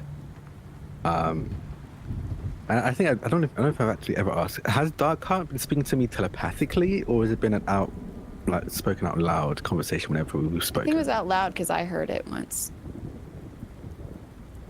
It's telepathically, but you have heard it once. Yeah, you heard because it of your connection. Yeah. Okay. Okay. So yeah, as I place a hand on Darkheart, I will try and communicate with it telepathically and just say, "What is this and where are we?" Darkheart does not respond for the first time when you've evoked it. That's all I do in that moment as I try and stand tall and by Lolupia's side, staring down this thing in front of us. Is everybody in here with her? Yes, everybody is with you and conscious as you look up at this creation of man, machine, and aether. Somewhere between the material plane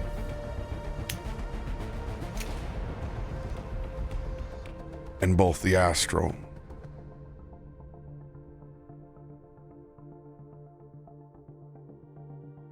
You have seen this room all once before in the images that were shown by Darkheart.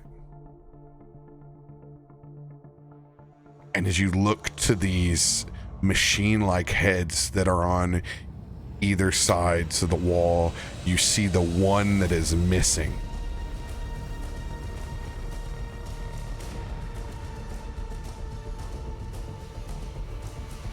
We will bring them home.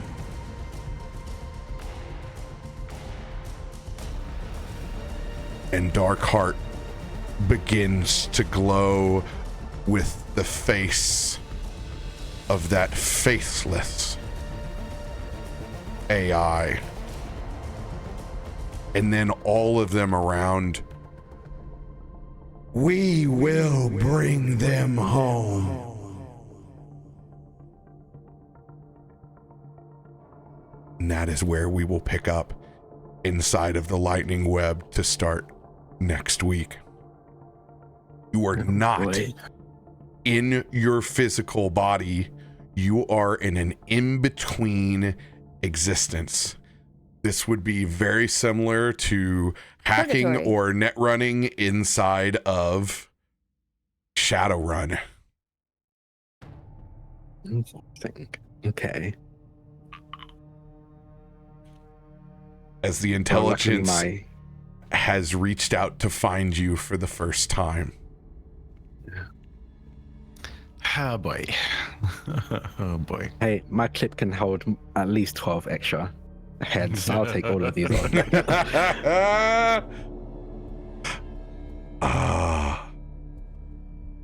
Dang, they were trying to find the gun. They're trying to find their other AI that is inside Darkheart. Give me the gun. Kallisto, give me the gun. That's the gun. Toss it around. Let's play monkey in the middle. Not Get gonna Ziva in lie. here. Oh, the image I'm getting in my head is like all of them speaking in like Benny Gesserit, the voice. Oof, that's terrifying. Oh god. Hey, just blame the Crystallisis video game on all of this.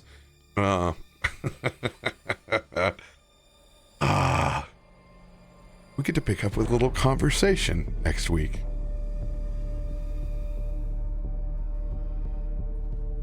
Oh, hopefully, just stay as a conversation. That'd be cool, right? It could. Hey, we did it with a god. Do you have another ring? I mean, yeah. Yeah, do you got? Yeah. Anybody got a ring? Rolls. You can. Got a couple. Can you convince them I that do they're too. stuck in this ring? Yeah, you know. I can't take my rings off. The best part is, this is neither your physical body nor their physical room either. Yeah, that makes sense. The good old lightning web. We'll see what the repercussions are of this next Is week. everyone connected through Lolly right now? You are all connected through the lightning web. You guys did not take any psychic damage getting to this point. You're welcome. Thank you. Nice time to Thank you. roll a 20 there. Sam. Hell yeah. 100% a great time to roll. I probably should have my character short rest mechanically. I mean, long rest mechanically. There we go. We've long rested. Yeah, we have. I just haven't done it on Oh my character sheet. yeah. You were not properly at 22 hit points. For Yeah. Yes. Oh, yeah, I'm at 20 right now. Oopsies. I'm at Definitely. 15. There we go. Long rest yourselves. There we go. Wake up refreshed. You guys get to meet Cymric next week. The Grafter of Realities. Oh, that's a title. I don't like that Okay. title. I don't like that title. My mum's name is Ifrit. Okay, we're just throwing names out. My mum's name is Ifrit. So what?